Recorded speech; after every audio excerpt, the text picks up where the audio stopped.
This is a complex exercise in logistics, for the teams must arrange to transport all their personnel, plus 44 racing cars, and no less than 120 tons of spares and equipment in a whole fleet of trucks across the border into Canada. And it looks like they've transported her, too. By now, it is being whispered that Arnoux has no future with Ferrari. But René's answer to that is to be fastest in both qualifying sessions. He's the one me and bins.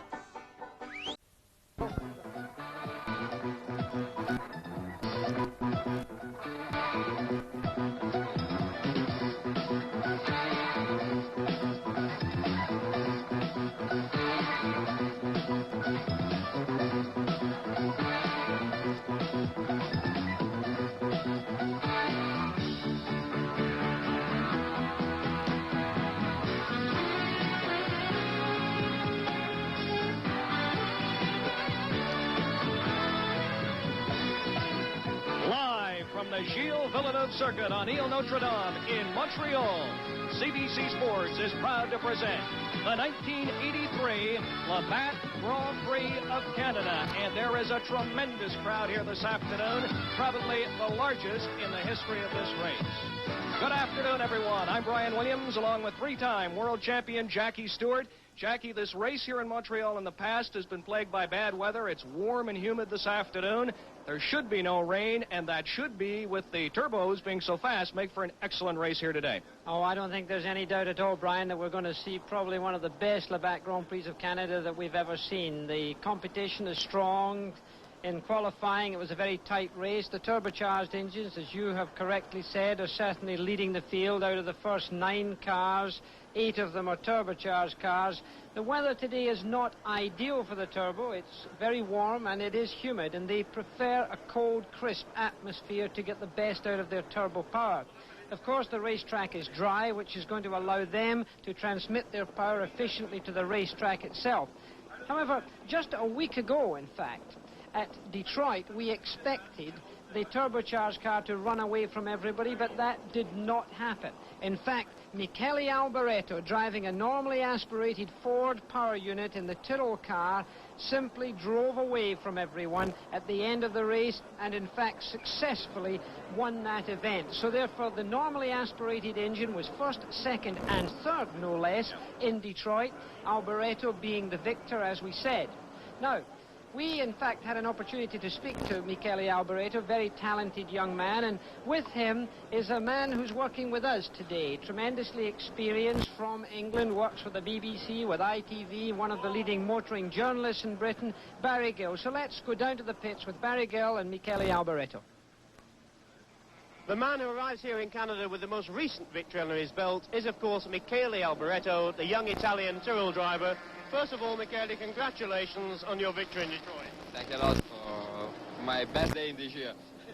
Now, of course, Michele, you've won 2 Grand Prix, both of them here in North America. What is it about North America that's so special? It's probably my future is in America, because I win just here. And, probably next year I come to the States. Michele, how different, could you explain to the CBC viewers how different this track is going to be from Detroit? As this one, because here we need more power, more acceleration, and for sure is a track with a turbo car. We have less possibilities than Detroit. So what are your tactics in a race like this, knowing the turbos have all that extra horsepower? The best tactics is finish, because if you finish the Formula 1 in the first 10, I prefer to stay in the first 6 for take some fun, but that's the race, I don't know, depends on tomorrow. Now, Ken Tyrrell has been very complimentary about you as a driver. What are your opinions about his car? Well, we need a turbo engine, because with the cars of this year, it's very difficult to have a chance all the time. Well, sometimes we have a chance like Monte Carlo, like Detroit, and unfortunately we have not more race in the city, but without turbo for the rest of the season, I think it's very difficult for us. But you will be giving it your best shot, as they say here in America. Yeah. All right, that was last week in Detroit. It's a tight course, a rough course. It's not as fast as this course or as wide open as this course in Montreal. It's a different race here this afternoon. He's in a non-turbo car. The turbos have been devastating, taking 8 of the 9 starting positions. We'll continue with more live coverage of the 1983 Labatt Grand Prix of Canada as Sports Weekend continues. The Circuit Gilles Villeneuve on the Ile Notre Dame. Now, this circuit that you see in the background here is what we're going to see raced on today. CBC have an amazing band of people to look after us. We've got 22 cameras around this circuit, one of them in a helicopter. We've got 180 people servicing this event with 6 mobile trucks to service us. We've got 6 miles or more of cable, and 2 of our cameras have this new fiber optics, which is really the state of the art in television today for outside broadcasting. But more now about the circuit. It's 2.74 miles around, or 4.41 kilometers. The start line is about here. The cars will accelerate through here around a fast right and left, which would be taken on a flying lap in 5th gear, going along to reach a speed of about 170 miles per hour around here before dropping into 4th gear for a quick chicane, still going quickly in 5th gear now to a slower chicane before engaging 2nd gear here, which is relatively slow, holding it in 2nd gear and then accelerating along here through another chicane, which will probably be taken in 3rd gear. Again, a very pretty part of the racetrack here through a wooded section with concrete walls on both sides, hard braking for a left-hand bend here, accelerating out to a fast part of the racetrack, getting again up into 5th gear, speeds of close to 160 miles an hour, braking hard for the chicane here, accelerating along to this section of the racetrack where we've seen in the past many cars are able to pass before heavy braking into the slowest corner on the track, which is the hairpin bend, taken in 2nd gear, and then, of course, hard acceleration back to the start-finishing line. Now, here, driving is a different thing than just looking. And we had an opportunity earlier this week to have Alain Prost, who's the present World Championship leader, go out with a car fixed on his Renault Formula One car. Let's first of all look at Alain Prost preparing to go out onto the circuit. Here you see his car being prepared. He's now putting on his balaclava. That's his protection against fire, obviously also getting into his helmet. And Alain Prost's voice will be over this. I start from the pits in 1st gear. My mechanic showed me that the way is free. I just follow some cars, 2 Alfa Romeo. 1st gear.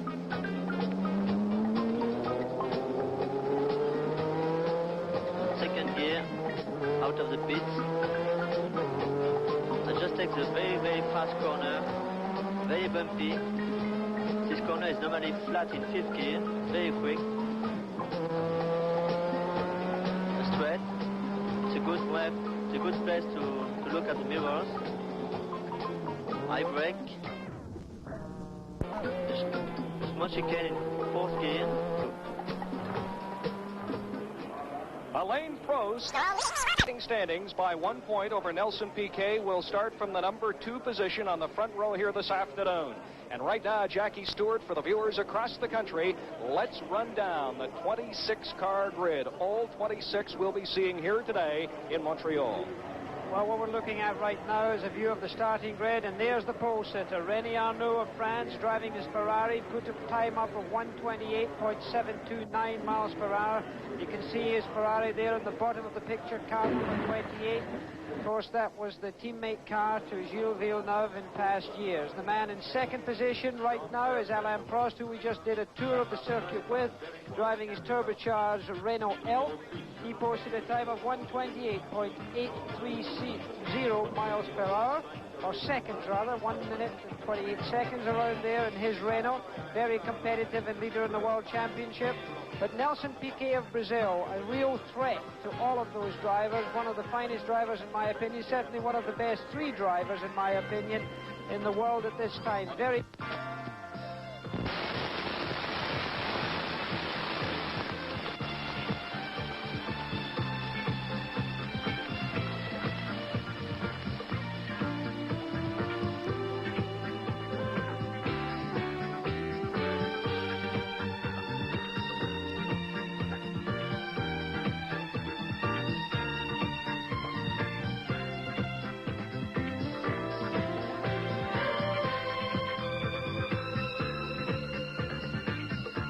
we're experiencing some power problems, and we'll get back to Montreal in just a moment. We're running through the grid now to show you the starting lineup. And this is Eddie Cheever of the United States in a Renault, and his time is 1:29.863 in qualifying. Cheever, of course, racing in the United States and one of the solid drivers in this race today. This is the fourth row coming up now, and you see in the fifth row, Keke Rosberg in a Williams. And Keke, you all know, has a world-renowned reputation. He can win. He has everything. And if he stays healthy and his car stays healthy, he can do something. Bruno Giacomelli, number 36, in the Tolman, is also in the fifth row. In the sixth, Elio De Angelis in the Lotus. And Derek Warwick. In Britain, he is called Warwick. Here in the United States, North America, it is Warwick. He's in a Tolman. And in the seventh, Mark Surer in an Arrows. And then Thierry Boutsen, also in an Arrows. He is riding number 30. Mark Surer in 29. This is row 7. They're not given too much of a chance, but anyone in this race can win. Jacques Lafitte in the Williams in row 8. His number is 2. And J.P. Jarier and Urgier. And row 8, this is a very strong row, by the way, and don't be too surprised if either one of these people are in among the leaders when it's all over. Row 8, then.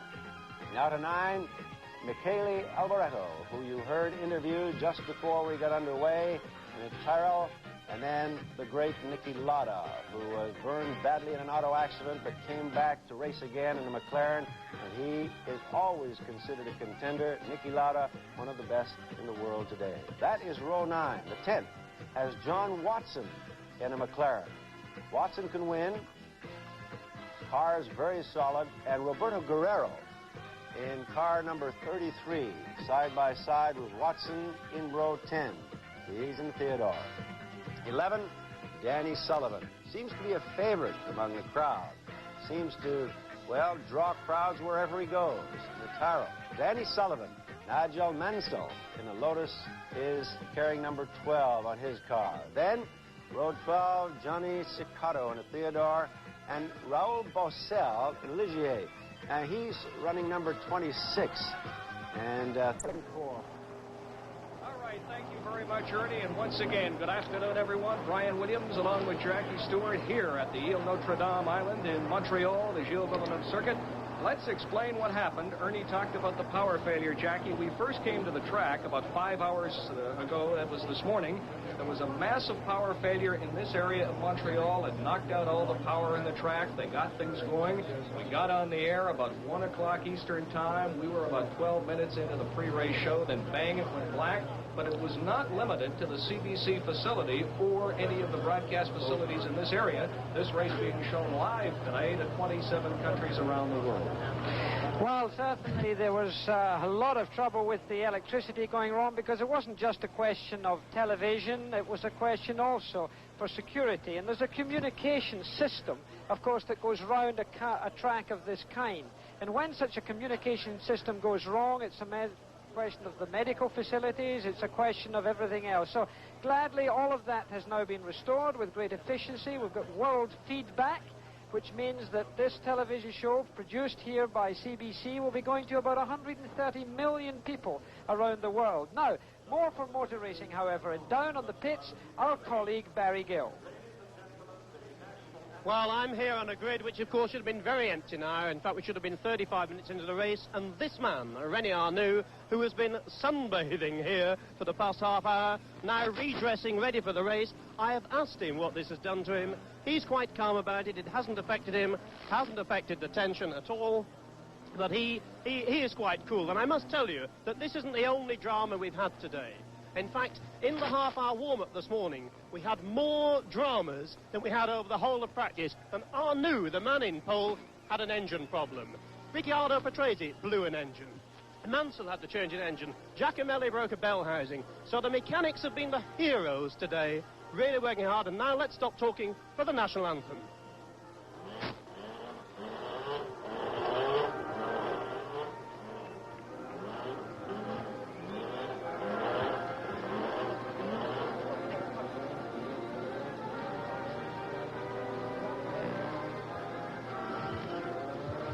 We got to get off.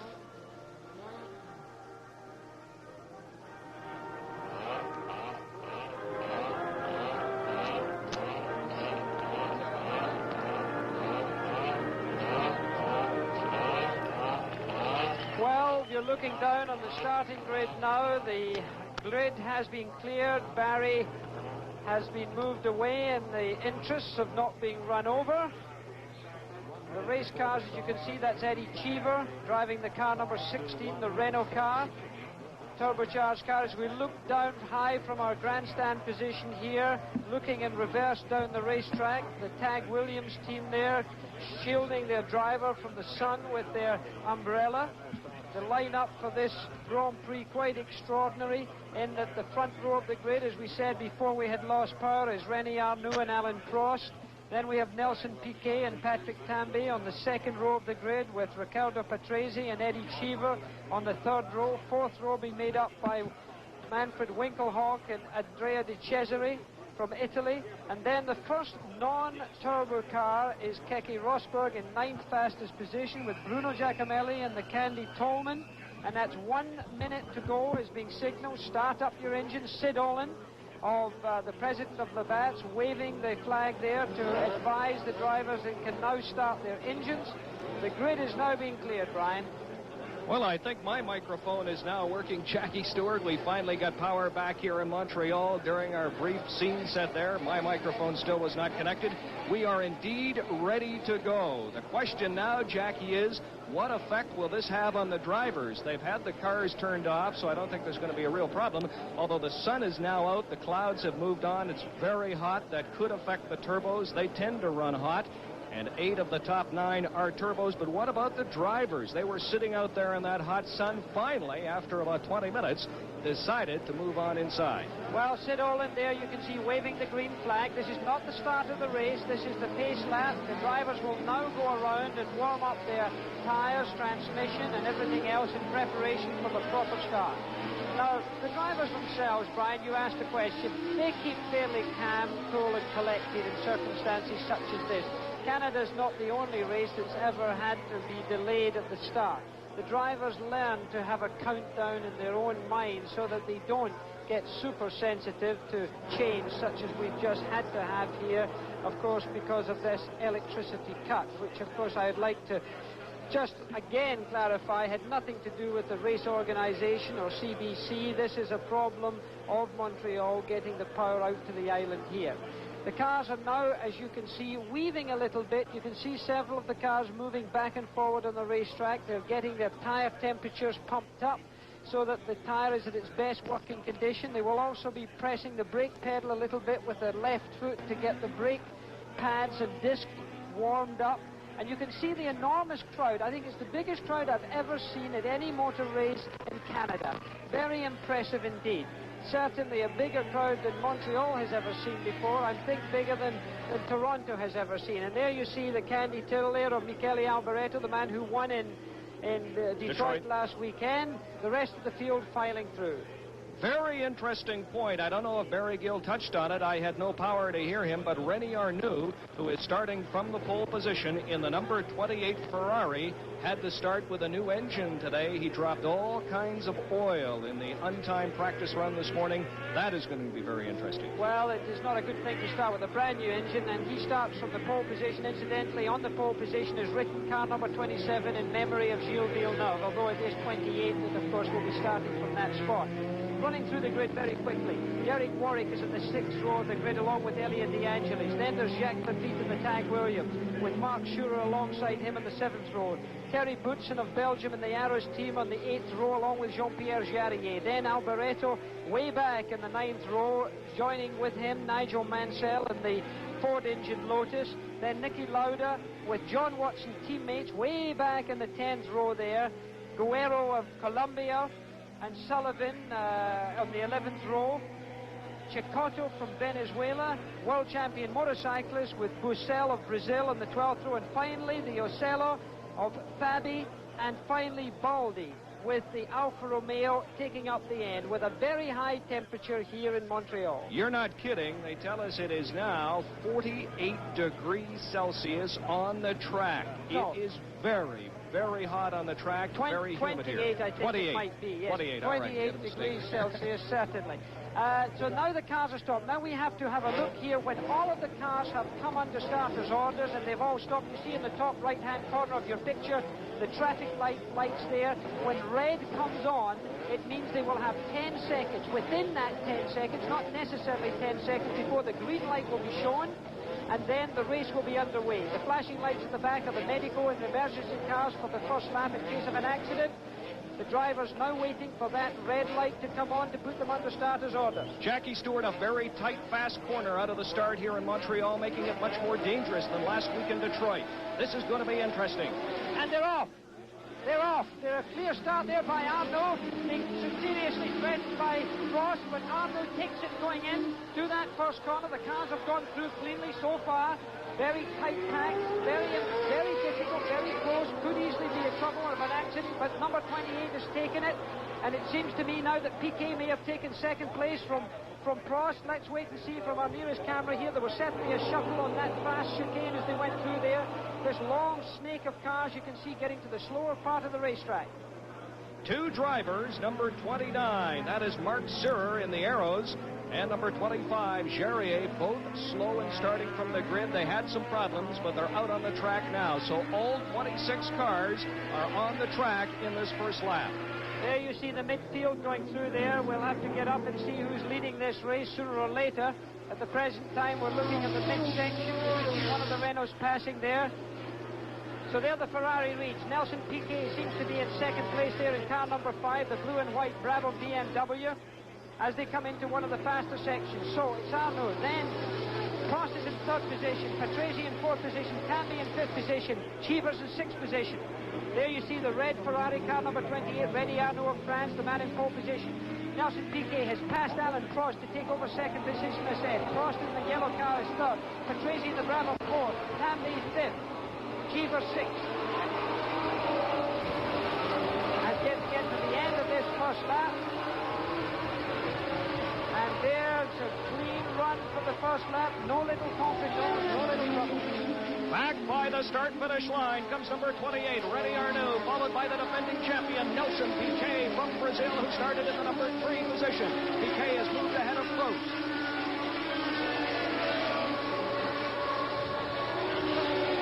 René Arnaud, who last week had the big lead in the Detroit Grand Prix, only to go out with mechanical troubles. The question is, how long will number 28 last here this afternoon in Montreal? Well, already one car into the pits, and that looks like number 25, Jarier in the Ligier. Well, there we're back up to the head of the field here. There you see Cheever there. Then you have one, it's the Cesare following Cheever in the Alfa Romeo, it looks like. And there you see Jarier, the end of the day already. After only one lap, Jean-Pierre Jarier, who was slow to get out of the grid in the first place, obviously had a problem. Very disappointed Frenchman, looking for some success. He's been around for a long time. He must have competed in about 124 Grand Prix in total, maybe even 125 starts. He's not going to be driving much more today. So there, Arnaud is already opening a little bit of a lead, and Prost is pushing hard on Piquet, and in turn, Patrese is giving Prost a little bit of a hard time. It seems to me that Nelson Piquet is holding up these 3 cars immediately behind him. He may have made some small error of judgment. There seems to be a lot of smoke coming out the back of Piquet's car. In fact, he's been passed right there into second. No, there, he's still in second position. Prost is still third. These turbocharged cars producing around 660 brake horsepower, a lot of performance there, and they've already opened quite a gap. We are underway with the power delay 1983 Labatt Canadian Grand Prix.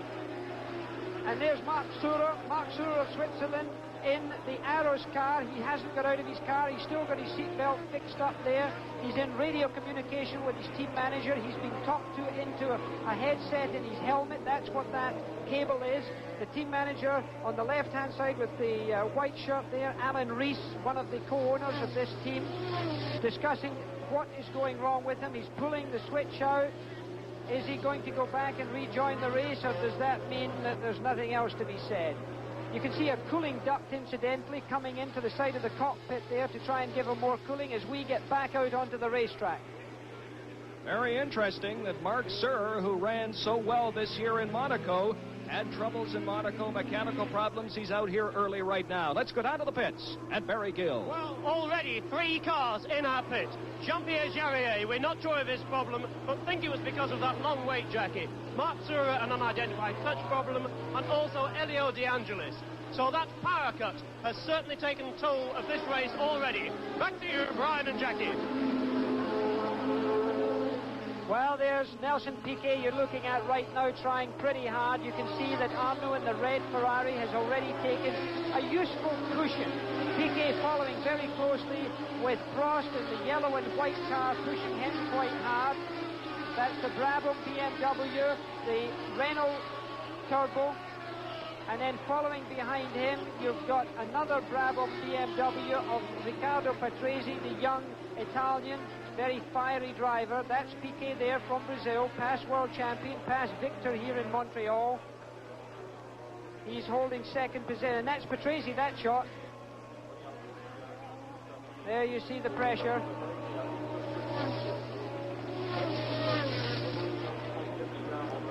So Patrese has now in fact taken over that second position while we were down in the pits. Patrese has taken second position. Riccardo Patrese, I thought that Piquet was having a little bit of trouble there, and he certainly had a little bobble because he was fast. Now Prost is putting the pressure on Patrese. That's Piquet we're looking at right now. So in the 4th lap, it is still the number 28 Ferrari of René Arnoux who started in the pole position. The number 6 car, the number 2 Brabham, that is Riccardo Patrese, has moved to second. Alain Prost is third, and the other Brabham, Nelson Piquet, the defending champion in Montreal, standing in the number 4 position. Number 5, Tambay. Number 6 is the other Renault, Eddie Cheever, De Cesaris in the Alfa Romeo in the number 7 position. Bruno Giacomelli driving very well in a Tolman, standing number 8. The first of the non-turbo cars to start on the grid today, now running 9th, is the number 1 car of defending world champion Keke Rosberg. And in the number 10 position is Manfred Winkelhock in the ATS from West Germany. Barry Gill is standing by with Mark Sirr from Switzerland. Barry.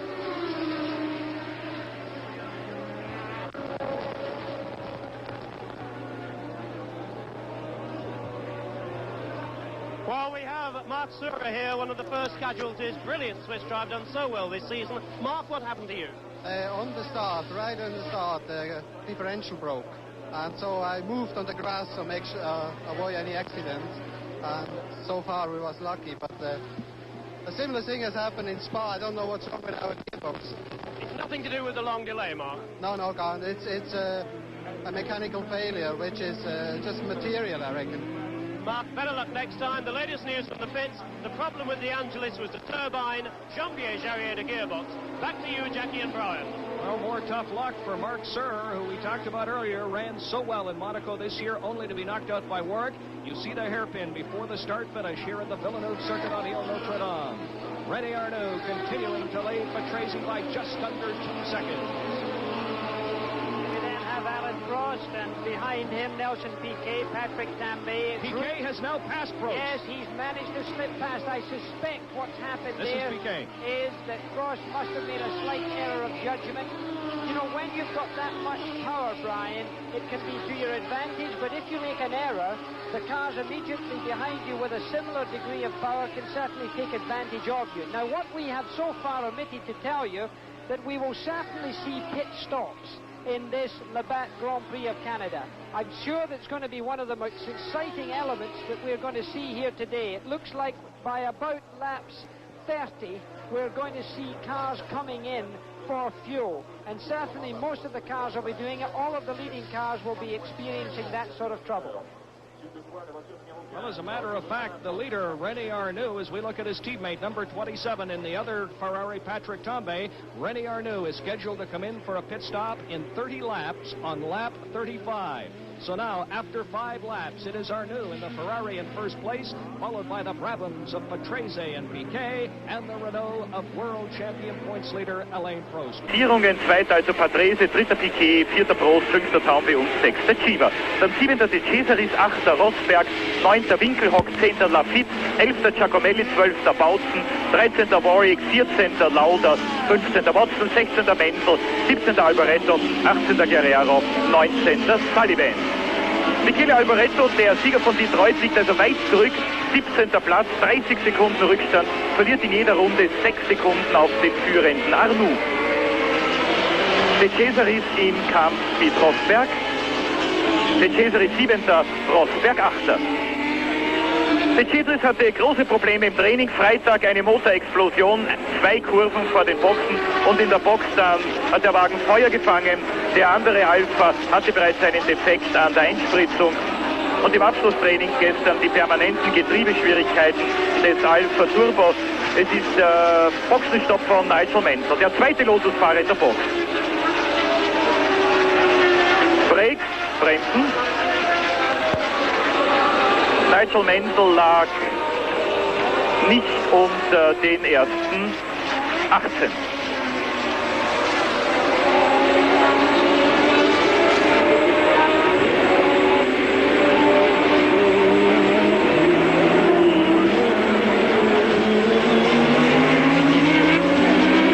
Ich kann Ihnen die erste Ausfallsursache melden. Marc Surer, der Schweizer Differentialschaden, ausgeschieden bereits nach der ersten Runde. Damit der 4. Grand-Prix hintereinander, bei dem der Schweizer wirklich Pech hat. Ich habe es Ihnen schon gesagt, Monte Carlo, 3. Platz, die Kollision unverschuldet heraufbeschworen. Jackie Stewart and Barry Gill back at the Villeneuve circuit on Ile Notre Dame in Montreal.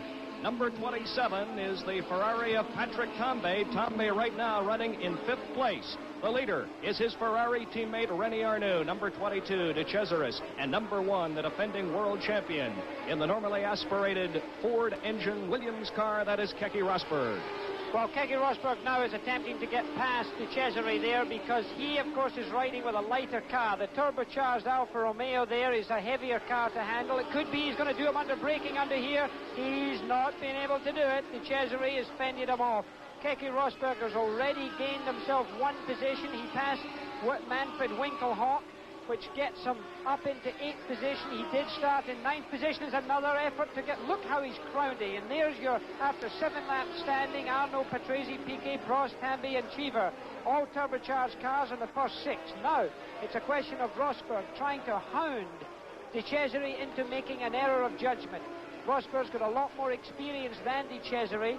He's giving him a lot of pressure there. It's never easy. Winkelhock in the yellow car and the turbocharged BMW ATS is behind him there.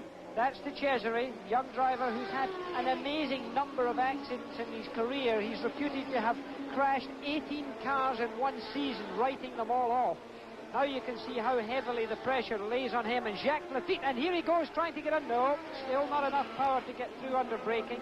Winkelhock in the yellow car is behind him, and immediately behind Keke Rosberg's teammate is Jacques Lafitte as he tries again to try and find a way through. The superior power of the turbocharged Alfa Romeo still beating him. Can he do it? No. De Cesaris, very determined, not trying to block him, you'll notice, not using the road unnecessarily, which shows a great deal of etiquette and good manners. Number 22, De Cesaris, ran his first ever Grand Prix race here in Montreal in 1980. Right now, he is in 7th position. Keke Rosberg still trying to pass him and move up from 8th place. Keke is a very aggressive driver. He's not one of the great smooth drivers in the world. Right now, what he's trying to do is not actually pass him, but harass him. He's on a line that he wouldn't normally be using, trying to fill the mirrors of De Cesaris and having De Cesaris think, what is he going to do next? Where is he? And if ever De Cesaris gets his mind away from driving and gets it onto the mirrors, then surely Rosberg will take advantage of him. I can't imagine De Cesaris will be able to keep Rosberg back for too long. Jackie Stewart, right now, Rosberg stands in 4th place in the world driving standings, only 6 points behind Alain Prost. He said he really wanted to win here today in Montreal because it's the halfway point of the season, and after this, the European tracks are wide open. They're fast with long straightaways suiting the turbo cars. Williams is a non-turbo car, so it's a big, big race here this afternoon for Rosberg. Yes, he is driving the Ford power unit, and of course we do recognize that the normally aspirated engines are giving away as much as 150 brake horsepower to the turbocharged engines. The sort of place that he can pass is right here, and he nearly got his front wheel chopped off. De Cesare is certainly not handing him it on a plate, but then again, why should he? After all, it's his race too. No, Rosberg is looking for points in this World Championship. He can hardly expect to win the championship this year by victories. What he has to assume is that if he collects enough points, and here we go again, trying this ducking out drafting tactic, but he's not really close enough to do that. You see how close he gets on the exit of a corner. The normally aspirated engine is carrying less fuel at the beginning of the race, and Rosberg will be coming in for fuel during this race. He'll be coming in to re-top up his fuel tank. So right now he's a much more agile car in the turbocharged Alfa Romeo. The leader is number 28, René Arnoux, in the number 2 Ferrari, the man that took the lead early last week in Detroit. Arnoux is followed by the 2 Brabhams, Patrese and Piquet. Now watch Arnoux come into the hairpin before the home stretch. Here comes Patrese, 4.2 seconds behind. Well, Patrese, of course, was winner of last year's Monaco Grand-Pri. There you see the leader of this race. I chose him yesterday, maybe foolishly, to be a winner, but I don't think so. René Arnoux expects a little bit of luck. That there is Nigel Mansell, one of the back markers, about to be lapped. He's had a slow start. There you see Patrese filling the screen, Piquet after him, Prost after him, then Patrick Tambay and Eddie Cheever in the yellow Renault. A lot of people were picking Nelson Piquet, right now running number 3 to win here today. He is the defending champion, and of course we had a Brazilian winner here yesterday, Jackie Stewart, and Roberto Moreno in the Players Quebec Mondial race. But right now the man he has to catch is René Arnoux and teammate Patrese. René Arnoux getting quickly past Nigel Mansell, who moved over, being the English gentleman that he is. René Arnoux, the young, dynamic Frenchman. A man of tremendous physical condition. He really does like to keep into shape. Race drivers, for those of you at home who don't fully understand the physique required to drive racing cars, these Formula One cars are difficult to drive. There's a lot of muscular tension involved. These fellas keep themselves extraordinarily fit. The car that you're looking at right now, Patrese, he used to be a skier, junior ski champion of Italy, very talented downhill skier. He's been a fit man in his day. Alain Prost for Renault used to be an excellent football player. And certainly these drivers are not just talented at driving cars. We are now on the 11th lap of this 70-lap race here for the Labatt Grand Prix of Canada. In a slightly overcast sky, very warm, very humid, but nevertheless good racing conditions. Again, Mansell moves over to allow Patrese to go through. And that there is Piquet and the Brabham, also passing Mansell, whose car is obviously in trouble. And we've got a problem in the hairpin here. Rosberg, yes, that was a little coming together almost. That was a thing with the Cesares. They did seem to come into contact there. This is the sort of incident. Here we can see it again in slow motion. Rosberg comes up the inside. De Cesare on the outside. De Cesare turns in to take his normal corner. Oh, the car bounces high. I would not be surprised if there's suspension damage to Rosberg's car. These wishbones and uprights. Suspension parts made very light in the entrance of speed, but sometimes a little light for strength. If they're bent or twisted, well, of course, the alignment of the car goes out. The car does not steer truly or correctly, and the driver will then start to have troubles. Also, generally, you will see the front wing may well be damaged in the car of Rosberg right now. Those are the standings after 11 laps. René Arnoux in the number 28 car, the number number 2 Ferrari the leader. As we take a look at the Brabhams, that is Nelson Piquet, number 5, defending champion, number 27 Tambay in the Ferrari, followed by Alain Prost, number 15 in the Renault, and his Renault teammate, car number 16, American Eddie Cheever. Tambay, you're looking at Tambay, car 27, currently in 5th place. He under a little bit of pressure of the Renaults right there. And there you see the slow-mo here of this pass, and there's the Ferrari going outside of Alain Prost there as they come through. Look at it on the inside there. What a clever little move Patrick Tambay put on there. I'm sure he caught Alain Prost completely by surprise. So that puts him into 4th position. Very useful for Patrick Tambay because he is in contention for the World Championship, sitting in 3rd place right now. And of course, points in the World Championship: 9 points for 1st place, 6 points for 2nd, 4 points for 3rd, 3 points for 4th, 2 points for 5th, and 1 point for 6th position. The 2 Renaults are chasing number 27, Patrick Tambay, the winner this year at San Marino, as Ferrari tries for only its 2nd win of this 1983 season. Car number 15, Alain Prost, followed by his American teammate Eddie Cheever. The battle right now for 3rd place. I think you're going to see Eddie Cheever passing his number 1 teammate Alain Prost in a short time. The race is at the moment in a sandwich of the 2 Ferraris, with inside that sandwich the Brabhams. As we look down from our helicopter shot, we have 22 cameras around this racetrack, and our CBC coverage of the Labatt Grand-Prix of Canada, servicing hopefully as good coverage as we can supply. This is the race that's going right on now, passing the start-finishing line.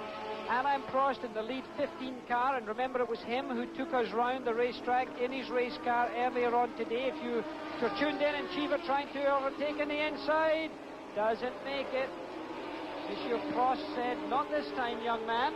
Is there a gentleman's agreement, Jackie Stewart, between the 2? Prost is the number 1 driver on this team. Perhaps is Cheever ordered to stay back and don't pass Prost? It rather depends on what the rest of the race is doing. Alain Prost, remember, is leading the World Championship only by 1 point from Nelson Piquet, so it is important for him to pick up as many championship points as possible. So he doesn't want to give a position away unless it's absolutely necessary. If, on the other hand, he were really holding up Eddie Cheever, who had an opportunity to regain positions and perhaps get on to the 1st or 2nd position in the race order, well then, of course, Alain Prost would probably let him through, and he may well get team orders just to do that very thing. The 2 Renaults of Prost and Cheever. Prost is standing in number 5 position. Standing 6th is Eddie Cheever. They are 12 seconds behind the leader, René Arnoux, in the number 28 Ferrari. We'll return to live coverage of the 1983 Labatt Grand-Prix of Canada as Sports Weekend continues from Montreal. Was natürlich keine Punkte gebracht hat. Ansonsten für Niki Lauda im Kanada Grand Prix nie Glück, immer nur Ausfälle, Zwischenfälle. Eddie Cheever ist mittlerweile an Alain Prost vorbeigegangen, unmittelbar vor den Boxen, vor der Renault-Box, und hat damit in der 14. Runde den 5. Platz im Rennen eingenommen. Platztausch also zwischen den Renault-Fahrern. Eddie Cheever ist jetzt 5. und Alain Prost ist 6. Bevor ich Ihnen sagen kann, warum Niki Lauda ausgeschieden ist, hier noch einmal diese sehr, sehr saubere Überholmanöver. Eddie Cheever und Alain Prost, eine Wagenbreite lag zwischen den beiden Renault-Fahrern. Prost hat seine Teamkollegen also hier sicherlich nicht behindert, obwohl es bei Renault ja ganz klare Anweisungen gibt. Eddie Cheever hat Alain Prost unter allen Umständen vorbeizulassen. Umgekehrt gilt das natürlich nicht, aber Prost hat wahrscheinlich gemerkt, dass der Wagen von Cheever schneller ist und dass Cheever schneller fahren kann als er selber. Darf ich Ihnen ganz rasch Niki Laudas kanadische Grand Prix-Serie rekapitulieren? 1972 wurde er in Mosport in der ersten Runde disqualifiziert wegen Anschiebens. Er ist damals nicht vom Start weggekommen. 17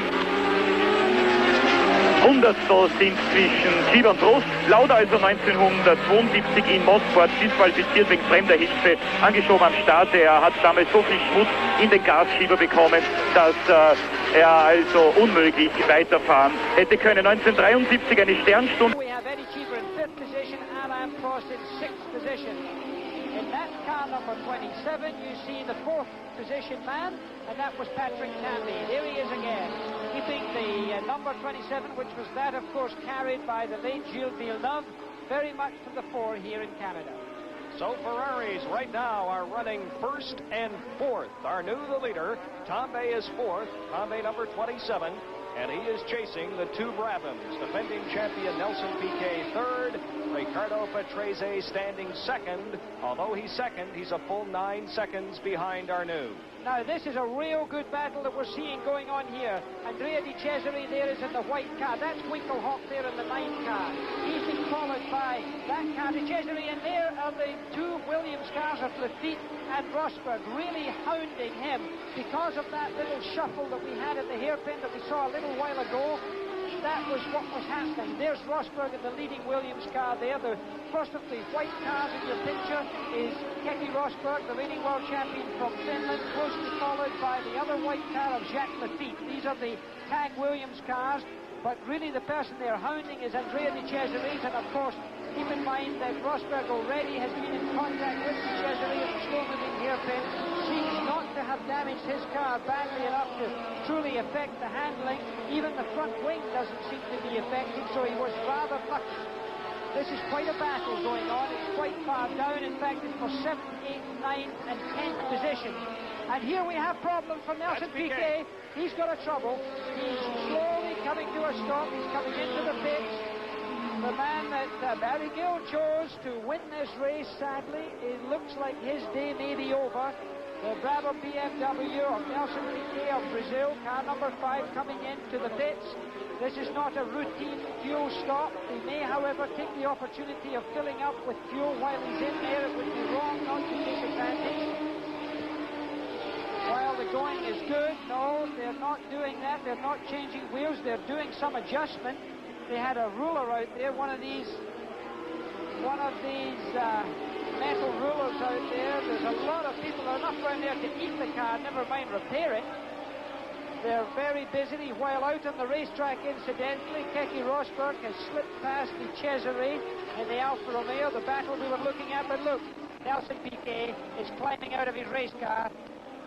That's a bad sign. It looks like they're closing the day, closing the office for the day, Brian. I'm afraid that's it, Jackie Stewart, for Nelson Piquet, the defending champion here in Montreal, and a winner so far in 1983 in the first race of the year in his native Brazil. Piquet, at the time, was running 3rd behind René Arnoux in Ferrari's 2nd car, and his teammate Ricardo Patrese. Now, the car you're looking at right now is number 22. That is Andrea De Cesaris. In the Alfa Romeo, he is standing in 8th place. He now moves up to 8th with Piquet out of the race. That's Winkelhock, Manfred Winkelhock, car number 9. Winkelhock is in 6th place in the ATS Turbo. Then immediately behind him is Keke Rosberg. Keke Rosberg's an enormously spirited driver, and he's really got this far in the non-turbocharged car just by the spirit of his driving. He's already been able to handle Di Cesare. Now Jacques Lafitte, his own teammate in car number 2, the white and green car of the Tag Williams team, is trying to hound Di Cesare, trying to slip inside. Not there, my dear. Is he going to do it? Is he going to do it? He's done it. Oh, that's what you call close quarter racing, and he's got the slider now. Will Di Cesare take advantage of him in acceleration going along here with the turbocharged power? Di Cesare's trying all he can, but he won't do it before the pass sweeps here, and you can't pass no car in there, Brian. Manfred Winkelhock, car number 9. Let's have a look at that pass again on the inside. Lafitte showing great authority there, and Di Cesare secret, but at the same time not getting any halves at all. It was a darn good pass, well executed by Jacques Lafitte. Now, down in the pits is Barry Gill, and he has, we think, Nelson Piquet with him as Danny Sullivan comes into the pits. Well, as you know, this is a man I thought was going to win the race, Nelson Piquet. Nelson, what happened? Well, from the beginning, I have a little bit with the throttle. I didn't have a good response. And something broken with between the two butterflies, you know, between the ankle. Nelson, we're very sorry to see you not winning the race again. Thank you for talking to us. Back to you, Jackie. Well, we're back, and we have, of course, this battle going on. It's a little bit further back in the field. It's for 7th, 6th, 7th, and 8th position. Right now is Winkelhock in the yellow car. He's being pressed by Jacques Lafitte in the other Williams, and there you see that Rosberg has got past Winkelhock. That's the white car, Keke Rosberg, leader in the World Championship at this time. And here we go back to our race leader for the Labatt Grand Prix of Canada. We have completed 80 laps by the leader of this 70-lap race, René Arnoux, and his flame red Ferrari is another car. Seems to be in trouble here. Johnny Chicotto, the former world champion motorcycle driver in the Theodore, car number 34, appears to be out of the race as the leader is still René Arnoux, car number 28. Arnoux now has a 9-second lead over Patrese and Brabham. Arnoux coming into the hairpin turn and past the grandstand. And here comes the leader of the 1983 Labatt Canadian Grand Prix, René Arnoux. Let's run it down. Arnoux is first, followed by Patrese and Brabham. His Ferrari teammate Tombe is running third. The Renaults are fourth and fifth. That is Jeever and Prost. The slow-moving car you saw in your picture was Johnny Chicotto moving over there, and Hendricks coming into the pits right now. Danny Sullivan, incidentally, has been into the pits, had his problem rectified, he thinks, and has rejoined the racetrack. So, there we are. That's the way that it seems at the present time. More business in the pits. No doubt Barry will be finding out what's the problem with Johnny Chicotto. Johnny Chicotto drove his first ever Grand Prix this year in Brazil. His best result to date was a 6th place finish at Long Beach. That is car number 16, the number 2 Renault, driven by American Eddie Cheever, who right now is standing in the number 4 position. Cheever leading his teammate Alain Prost. Prost, of course, is the leader in the world driving standings by only 1 point over Nelson Piquet. Piquet is already out of this race, so Prost could increase his lead today. Another car into the pits, and that is Manfred Winkelhock, I believe, car number 9, the ATS Turbo from West Germany. He's having a wheel change. He's also having fuel put in, I think. Manfred Winkelhock getting rear wheels changed there, getting new rubber on and getting fuel out. Just below our commentary position here as he burns rubber as he leaves the pit to join the racetrack. Incidentally, a great battle coming on here. Patrick Tambay has closed right up in Riccardo Patrese. This is the battle for 2nd and 3rd position here. Patrese just going out of your picture, car number 27, the red Ferrari being driven by Patrick Tambay, the man 3rd place in the World Championship right now, has been progressively doing well for Ferrari. Keep in mind that the Ferraris are now in 1st and 3rd position. And of course, Patrick Tambay seriously threatening Patrese because he's truly caught him up considerably. Jackie, we talked so much about the driver standings as we look at the Ferrari of number 27, Patrick Tambay. There is also a constructors' standings, the standings for the teams, and right now, Renault is leading that, followed by Williams and Ferrari. However, the Ferraris running 1st and 3rd here this afternoon could change all that. Patrick Tambay certainly wanting to do that. Ferrari is a great old man, known as the Commendatore. He's 85 years young, you could almost say, an amazing man, still rules the roost in Maranello. Man of tremendous dedication to motorsport, has contributed more than anyone else I can think of in the sport. And Patrick Tambay is chasing the first car on your screen, the number 6 car. That is Riccardo Patrese and the Brabham. His first and only Grand Prix win was last year in Monaco. One of the Lotuses is now into the pit. This seems to be Nigel Mansell, who's been going slowly so far. Doesn't seem to be going as well as he would like to. Putting rubber on the back, putting fuel in. That's the fuel hose has been removed from Birmingham. He's got new rubber all the way around. Back into the race as we still see Patrese is still keeping a handle on the Ferrari. The yellow car you see there is Manfred Winkelhock. He is about to be lapped by Patrese. He's way back, Winkelhock, in 15th position right now. But he will gain a few spots, but he's trying to stay unlapped from these 2 drivers. He, remember, went in for fuel and tires. You'll have to be careful that he doesn't hold up Patrese here, because that will allow Patrick Tambay to get a lot closer, as in fact he has. Winkelhock moves over like the gentleman that he should be. Grand Prix drivers have gone a fair bit to get to the position they're in. They've done a lot of racing, sometimes through Formula 4 and Formula 3 and Monreal, Formula 2, Can-Am, to finally get to really the top of the mountain, which is Grand Prix racing. I tell you something, the car on the left, the Ferrari, number 27, Tambe, he is getting ready to make a run at second place, and Riccardo Patrese. In the meantime, out in front, René Arnoux is still holding more than a 10-second advantage on Patrese. It's a comfortable lead with 21 laps completed of this 70-lap race. Glorious sunshine. You can see the shadows here in this beautiful island circuit. The Circuit Gilles Villeneuve and the Ile Notre Dame and beautiful downtown Montreal and the skyline. Quite often you will see it in our shots. It is very, very hot, very, very humid. You take a look at the top 6 cars. Rosberg is the only non-turbo. The turbos have dominated here Friday and Saturday in practice. They're dominating here in the race today as we look at Patrese in second place, followed by Tambe in the Ferrari. The question is, with this tremendous heat and humidity here this afternoon, will the turbos be able to hold up this afternoon? The leader, René Arnoux, Patrese is second, Tambe is third, and we join Barry Gill in the pits. Well, the men behind me, another set of disaffected drivers. They are, in fact, the Coleman pit crew, waiting for one of the pit stops, which are a completely new feature of Grand Prix racing this season. Now, this may seem strange to those of you interested in Indianapolis racing, but pit stops have been forced upon Formula 1 by the thirsty turbos, by brake wear, and above all, by tyre wear.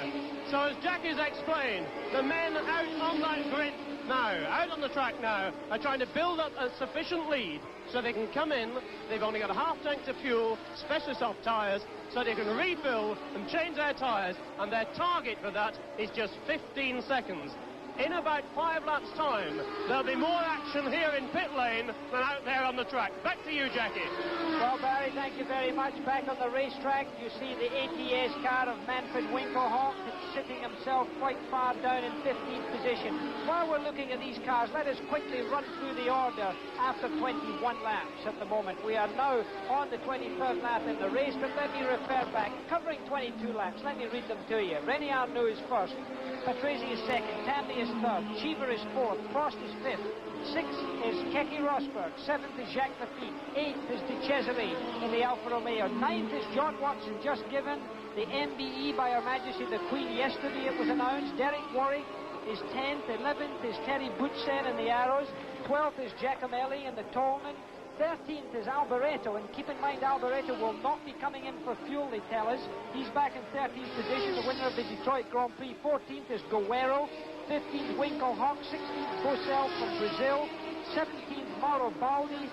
18th Fabi, the brother of the man who led the Indy 500. 19th right now is Danny Sullivan, who's been in the pits. So that's the order up into the 19th position as we see it right now. René Arnoux in the number 28 Ferrari, now with a 7.5-second lead over Riccardo Patrese. Nelson Piquet, the defending champion from Brazil, a winner so far this year in Brazil, and certainly one of the favorites here today, is already out of this race. He was running third at the time. We take a look at the high shot. That is the start-finish area on your left, the hairpin before the start. They're coming into it right now. René Arnoux, who drove for Renault in the past, is trying for his first win of 1983 and the second for Ferrari, the green car that went through ahead of them. One of the Tyrrells, Danny Sullivan. Also missing from our pictures here, we're trying to find out where he went amiss. In fact, is Niki Lauda. We don't seem to have any trace of him. We certainly had him on our lap chart for a little while, and then we seem to have lost him. Some 10 laps after the beginning of the race, we did see Niki Lauda still in circulation, but he is not to be seen on the racetrack. There's been no incidents on the track, so it must have been some form of mechanical failure without allowing him to get back to the pits. And René Arnoux, Jackie, continues to lap the slower cars. The white car he just passed, car number 30, is the Arrow of Thierry Boutsen from Belgium. Arnoux, who had the big lead 1 week ago in Detroit, only to break down, leads here today. And really a remarkable story. The fact that he is still running so strongly is that he had trouble in the untimed practice this morning. They were leaking oil on the track. They had to replace the engine. So far, the turbo engine is holding up. Ferraris are running 1 and 3. Well, there we see some of those colorful Ferraris. A lot of Italian people in Canada, they come out to wave their Ferrari flags with great vest. There you see is car number 28. It's a pretty tight little cockpit they have in these racing cars. You can see there's very little room for the drivers. René Arnoux is a man of what I would call average height. Some people may call him small, but I think average height would be a better description, being of around the same size myself. Certainly, he slips into that cockpit very well. There you see the Eddie Cheever with the Renault, Patrese with Tambay closely behind, riding right over that curb. That wasn't too pretty a sight, Brian, because when they ride a curb like that, they always have the risk to get themselves in trouble. And here you see, that's the Renault of Eddie Cheever. He's coming up behind a slower car. He's getting past there, and that is the car of Guerrero. He hopes not to be held up in any way. If he's having trouble, he'll raise his hand to try and allow the flag marshals to see him, but with that turbo power, he can easily power himself by. Car number 16, American Eddie Cheever, raised in Italy. His best Grand Prix result to date was a second 1 year ago in Detroit. And right now, Cheever, number 16, you can tell him apart from the other Renault of Prost by the red helmet. And Cheever right now is running in the number 4 position, trying to catch car number 27, Patrick Tambay. Patrick Tambay riding over that curb, and the whole car taking off, as you saw there. This is the great advantage we have to show you this kind of slow motion. You can see the sort of acrobatics that these cars have to get over if the drivers make errors of judgment, and that was an error, Mr. Tambay. And Mr. Tambay right now is beginning to close the gap on Riccardo Patrese, who is standing in the number 2 position as he goes by the Tolman. Tambay has just passed the Tolman and now closing the gap on number 2, Riccardo Patrese. That's Patrese into the corner, followed by Tambay. Okay, Riccardo Patrese, actually number 6 car, but number 2 in the field. He's lying in second place, as Brian pointed out. Tambay doesn't seem to be making a great impression on him, Brian. He's kept about the same distance now for some time. He's not letting him get away, but also he doesn't seem to be able to close the gap too easily.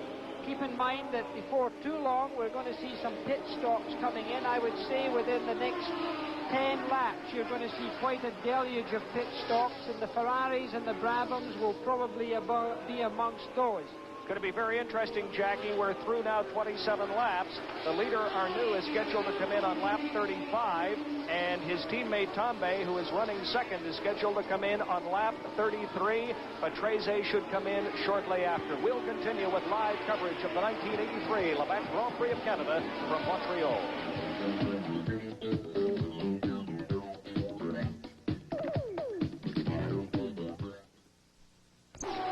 Welcome back to the Gilles Villeneuve Circuit in Montreal. I'm Brian Williams, along with 3-time world champion Jackie Stewart and the man in the pits from London, England, Barry Gill, as we look at car number 6. That is Riccardo Patrese in the Brabham, currently running second, some 7 seconds behind the Ferrari of René Arnoux. Patrese is leading another Ferrari. There's Patrese. Here comes the other Ferrari. This is Ferrari 27, Tambay. He is in third place. Standing fourth is the Renault of American Eddie Cheever. His teammate, the world driving leader, car number 15, Alain Prost, is currently in 5th place. 6th is the first of the non-turbo cars, the defending world champion, Keke Rosberg in the Williams. His teammate, Jacques Lafitte, a winner here in 1981, is standing 7th. Standing 8th, the turbo Alfa Romeo, car 22, Andrea de Cesaris. And now, moving up into 9th place is John Watson. And Jackie Stewart, as we look at the top 6, we should talk about the crafty one, John Watson. They don't do very well in qualifying, but they do so very well when it comes to the race. Car number 1 is Rosberg. He is 6th. Yes, the picture that we're seeing right now is the duo, actually, of the Tag Williams team, Keke Rosberg and Jacques Lafitte. Jacques Lafitte, in fact, is catching up Keke Rosberg. he was further behind there. It's just a question of them running to team orders at this time. It could be that Keke Rosberg's made a little error of judgment to allow Jacques Lafitte to get quite as close as he is to him. But you can see that they've run away from the rest of the field, so they've got a little cushion there before De Cesare, although at this time they don't have Alan Prost in sight. They'll still, of course, keep in mind that they will be coming in for fuel. Both of those cars will come in for refueling and for tyres. There's a tyre war going on as well as an engine war here in Grand Prix racing at this time. And of course we're live here at the Labatt Grand Prix of Canada under beautiful conditions. The summer, everybody's moving around in great condition, as is this man here, car number 28, the leader of our race in the Ferrari, and he's pointing to the front now. He's either going to come in for fuel, maybe tires. He's either pointing forward to say he's coming in one more lap, or there is some problem with his car. Now, this for a driver is a difficult thing. It's very difficult indeed. And wait a minute, just as we pass our commentary position here, we notice that Patrick Tambay is in trouble. Tambay, the teammate of this man you've just looked at, has had some problems. He's been passed by Cheever. He's just been passed by Eddie Cheever.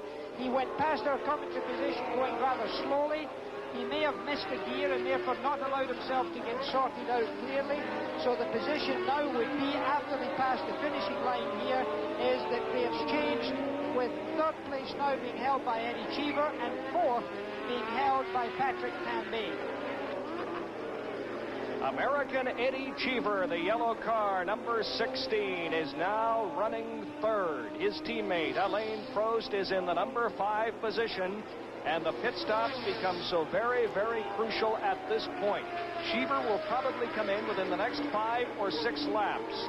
And the Lotus is into the pits. That is number 12, Nigel Mansell. Talking about the pit stops, though, Jackie Stewart, René Arnoux, the leader, is scheduled to come in at lap 35. That's 6 laps from now. Very quick there for Mansell. Well, Mansell, this is his third time in the pits, actually, Brian, so he's obviously having trouble. Yep. There is a battle of the tyres here. I noticed that each time they came in and changed tyres, so it could be that his tyre manufacturer is not finding the correct solution to his problems, and he's having to keep changing tyres. So there's Pirelli as he is using, then there's Michelin as the Renaults are using, and then the Goodyears are using Goodyear. So it's quite a war of the rubber. Eddie Cheever, who has passed Patrick Tambay, and let's have a look at the pass. Well, Eddie Cheever's there, in fact, is passing a slower car in the inside of the racetrack there. That was not the car of Patrick Tambay as it happened. But nevertheless, Eddie Cheevers now sees himself comfortably in third position. He's wearing that red and blue helmet, car number 16. He used to drive for the Tyrrell team. He's come in from a very young age in motor racing. He went go-kart racing, and he certainly got quite a lot of experience. He was telling me today, Jackie, that he likes Montreal. He was born in the United States, raised in Italy. He considers himself actually halfway between North America and Europe, and he says that's how he views the city of Montreal. It's not the United States, it's not Europe. He loves this city. He loves to race on this Villeneuve circuit, and right now he is standing in third place. Arnoux is the leader, followed by Patrese, Cheever, Tambay in the second Ferrari, then Prost, then the 2 non-turbo cars of Rosberg and Lafitte. It is interesting to note to our audience that, in fact, Patrese is closing the gap on René Arnoux. It was a 10-second lead. It's now just over 8 seconds that Patrese is behind Arnoux in the leading Ferrari. Here you see Patrick Tambay, who certainly has lost a great deal of ground on Eddie Cheever. Patrick Tambay, I think, may well be in some sort of trouble. He's certainly not going as well as he was earlier. It seems that there's... Look at this. He's really gesturing to his pit. Now, what can the pit take from that? This is, as a driver, I was always confused. I was so frustrated. I wanted to talk to my pit. I wanted to tell them what my troubles were. So I shook my fist and I waved my arms like he's just doing. And, of course, nobody knew exactly what was happening. Barry Gill is down in the pits with a man that we posted missing a wee while ago, and that man is Nicky Lauda. Barry? Yes, Jackie, one of the most popular drivers in the world, Nicky Lauda. Nicky, what happened? Tried to outbrake Giacomelli, and I braked a little bit too late, got the car sideways, and stalled it, actually, because just before I spun, I could stop it, and I couldn't get the engine run again. Nicky, a very honest explanation, no driver's excuses. My fault. Sorry to see you here. Thank you for talking to us. Nicky Lauda, back to you, Jackie, a very honest driver. Refreshing to see an honest driver, Jackie Stewart. Well, I tell you, you don't see too many of them. I think that's the mark of a good man, when he knows that he's made an error and he at least admits it. I take my hat off to Nicky. Speaking of Nicky Lauda, his teammate, his McLaren teammate, car number 7 is John Watson. He is now running in 9th place, although he's 1 lap back. Watson has a habit of starting poorly in the time trials and doing poorly in qualifying, but coming on in the race. Yeah, John Watson has shown enormous maturity in this particular area.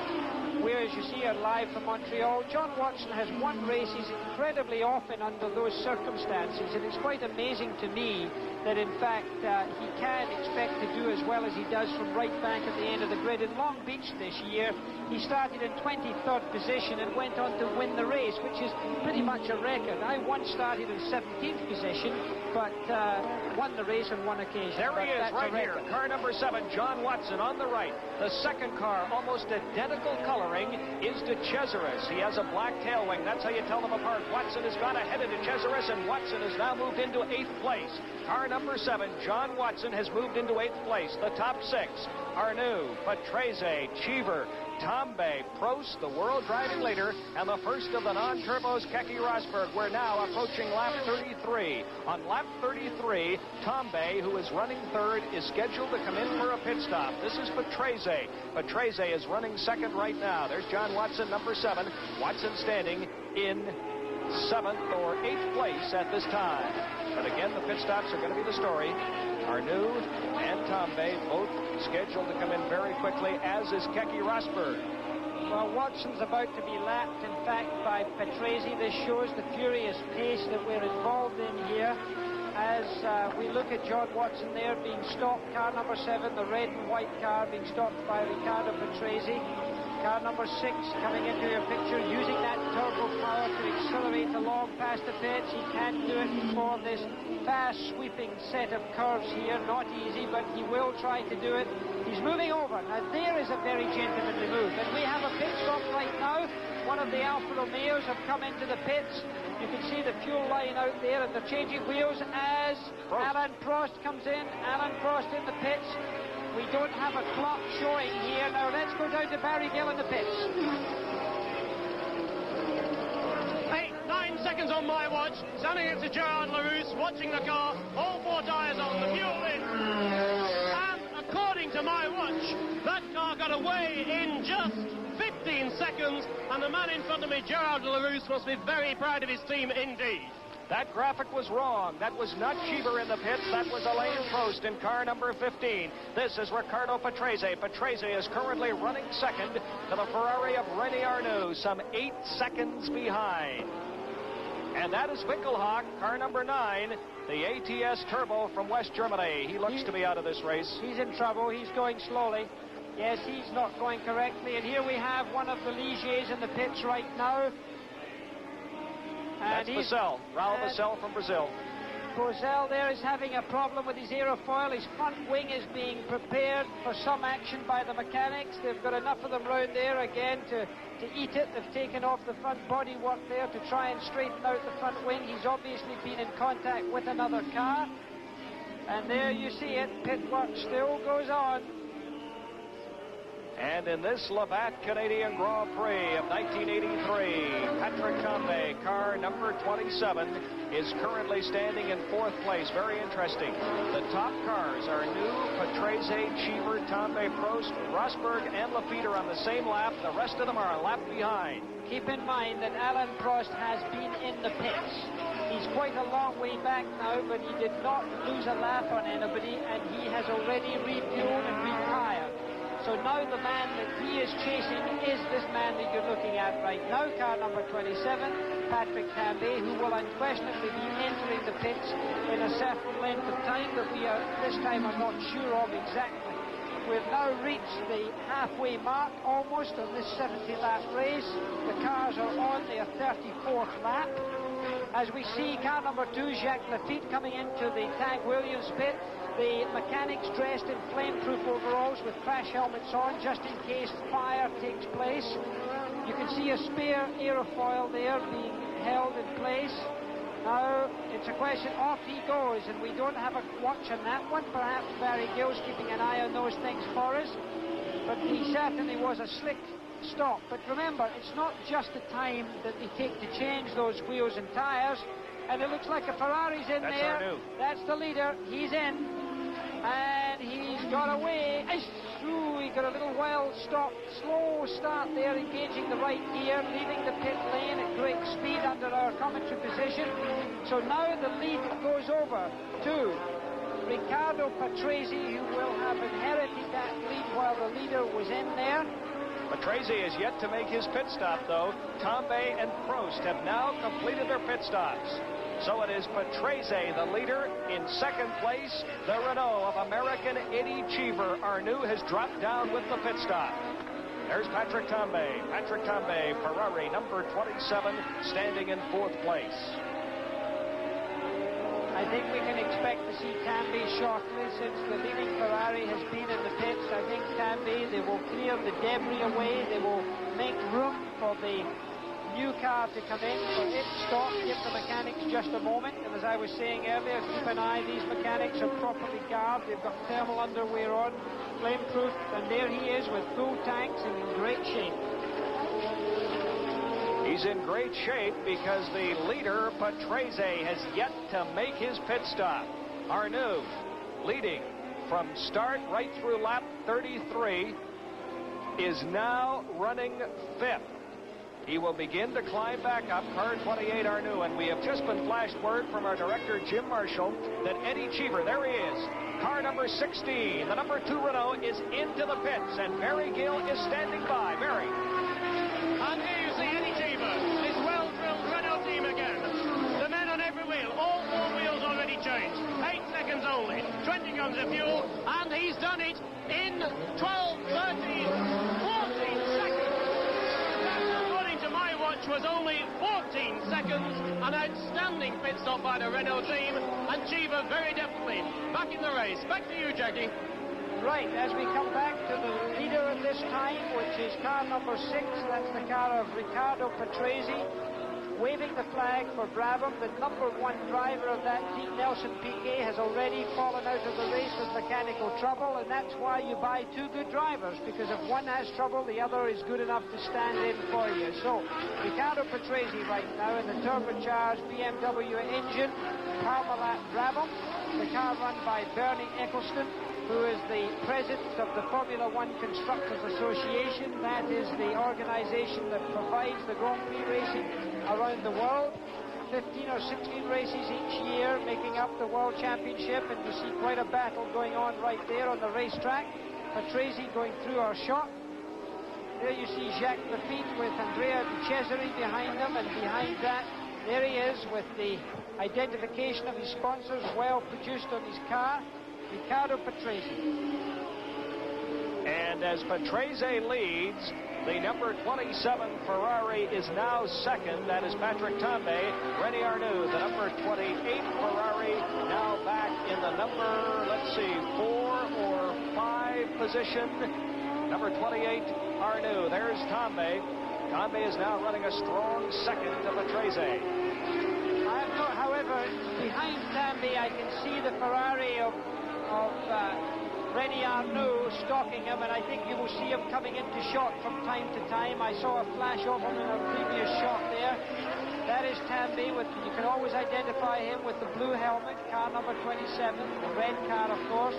And we will see in a moment, there he is, there's René Arnoux, who was leading this race, who's had his pit stop, who's had his fuel, who had his new rubber. He's passing Danny Sullivan and the Benetton Tyrrell there. And here you see Keke Rosberg coming into the pits, the reigning world champion, stopping at the Tag Williams pit, pulling off one of the strips that he has in front of his visor. What's he doing? He's getting onto his shoulder harness there. Something's uncomfortable for him. He doesn't seem pleased.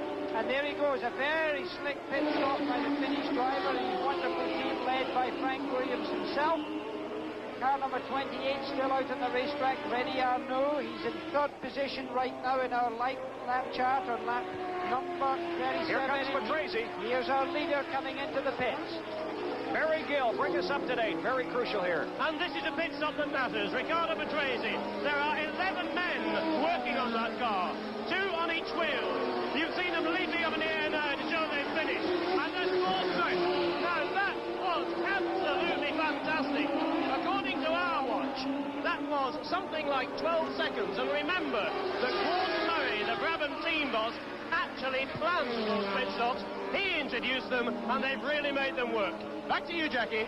Well, the man who you talked about, Gordon Murray, a man born in South Africa to a Scottish mother, no less. Great designer of racing cars.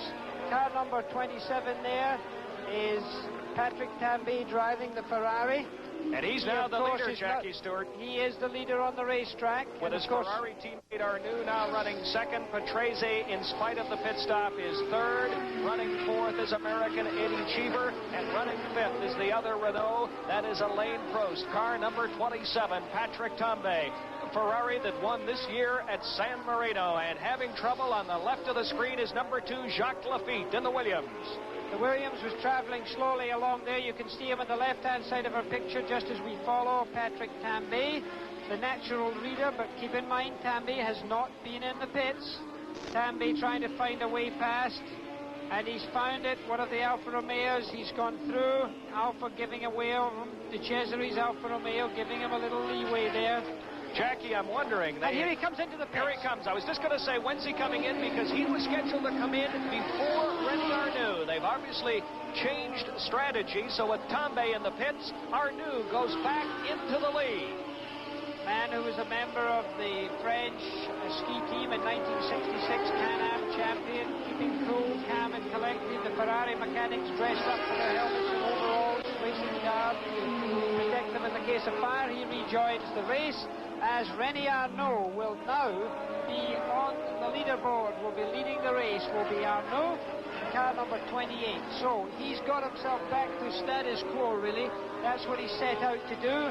We have one of the Candy Tolmans in the pits right now. That is the car of Bruno Giacomelli, young Italian, slightly more relaxed. Accelerates out. He's also driving a turbocharged Hart engine. And we see the leader, car number 28, the Ferrari of René Arnoux. Patrese is now second, with Eddie Cheever running third, and running fourth, it is Patrick Tambay. Ferrari's very, very strong here in Montreal. Well, René Arnoux must now have got his breath back, because, you know, when you come into something like a pit stop, you've got to be sure you come in at the right speed, that you don't run over any of your mechanics, for example, which I personally have done. You must stop securely in a position that's being designated to you. You must keep your engine running, because if it stalls when the engine is that hot, it is very reluctant to start again, particularly if it's a turbocharged engine. You've got to engage a gear at the right time, as we see one of the Alfa Romeos coming in for fuel. It looks like the Cesare jacking up the rear end of the car. It's Mauro Baldi, in fact. He's got the rear wheels off, the front wheels have been changed, the fuel is being filled. They've taken the fuel line off, the overflow line off, and here he goes, out of the pits. Really, you know, it used to be in the old days, Brian, that there was a very famous group down in the southern stock car races called the Wood Brothers. They were the slick guys when it came to stopping for gas and for tyres. Nowadays, these Formula One teams are stopping as fast as anybody. So it's just a question of developing the state-of-the-art. Well, we saw Arnoux come in. He lost his lead, but he has regained the lead after the pit stop from this man, Ricardo Patrese in the Brabham. Patrese is running second. Very, very interesting. We talked about Baldi, car number 23, the Alfa that was just into the pits. He is standing in 15th place, a full 2 laps behind the leader, René Arnoux. Well, the pace is fast and furious, and you can't nod twice without being in trouble. And if you lose any ground at all, it's so easy to get out of your pace here and suddenly find yourself 1 or 2 laps back. In fact, John Watson in 7th position. He's 1 lap behind the leaders. But there again, he's hoping to collect more championship points, as again Nigel Mansell comes into the pits. He's been a busy boy, certainly exercising his mechanics this day. Busy out on the track is car number 6, Riccardo Patrese. Patrese currently running second to the Ferrari of René Arnoux. There's number 7, John Watson. Jackie mentioned Watson is in 7th place. However, he's in danger of now being lapped by the leaders. The only cars on the same lap are Arnoux, Patrese, Cheever, Tambay, Prost, and Keke Rosberg, the defending world champion. Well, in fact, what will happen is that it's very possible for John Watson to be back for the second time. There you see, Ferrari in first place, Brabham in second, Renault in third, Ferrari in fourth, Renault in fifth, and then a Ford power unit in sixth position. That position being held by Keke Rosberg. As you look at Eddie Cheever, the young American, now living in Monte Carlo, brought up in Italy. Father runs health spas around the world, has been brought up in many different countries, as far away as Australia. Eddie Cheever driving his Renault with great delicacy there, and incidentally Jacques Lafitte, who we saw traveling at a slow speed a few laps ago, has lost third gear, so he's in trouble. Jackie, we should point out, as we look at Eddie Cheever in car number 16, watch his head. It's a very hot day here. Maybe for the viewers you can point out when they start to get tired. How do you know by the head? Most of these drivers are extremely fit, but if they do get tired, you see the head starting to loll from side to side and then using the headrest. At this stage, I wouldn't have expected Eddie Cheever to be worried too much by the heat. Keep in mind that these drivers started their season off in South America, down in Rio de Janeiro, when the temperature and humidity was enormously high. So they're fairly fit and in good condition, but drivers do get tired. Not so many of them as experienced as Cheever now and as young as Cheever, but nevertheless, I used to lose about 2 to 3 kilos in weight during a Grand Prix, and I only weigh about 65 to 66 kilos, so that gives you some idea of the nervous energy, muscle tension and perspiration that a driver goes through.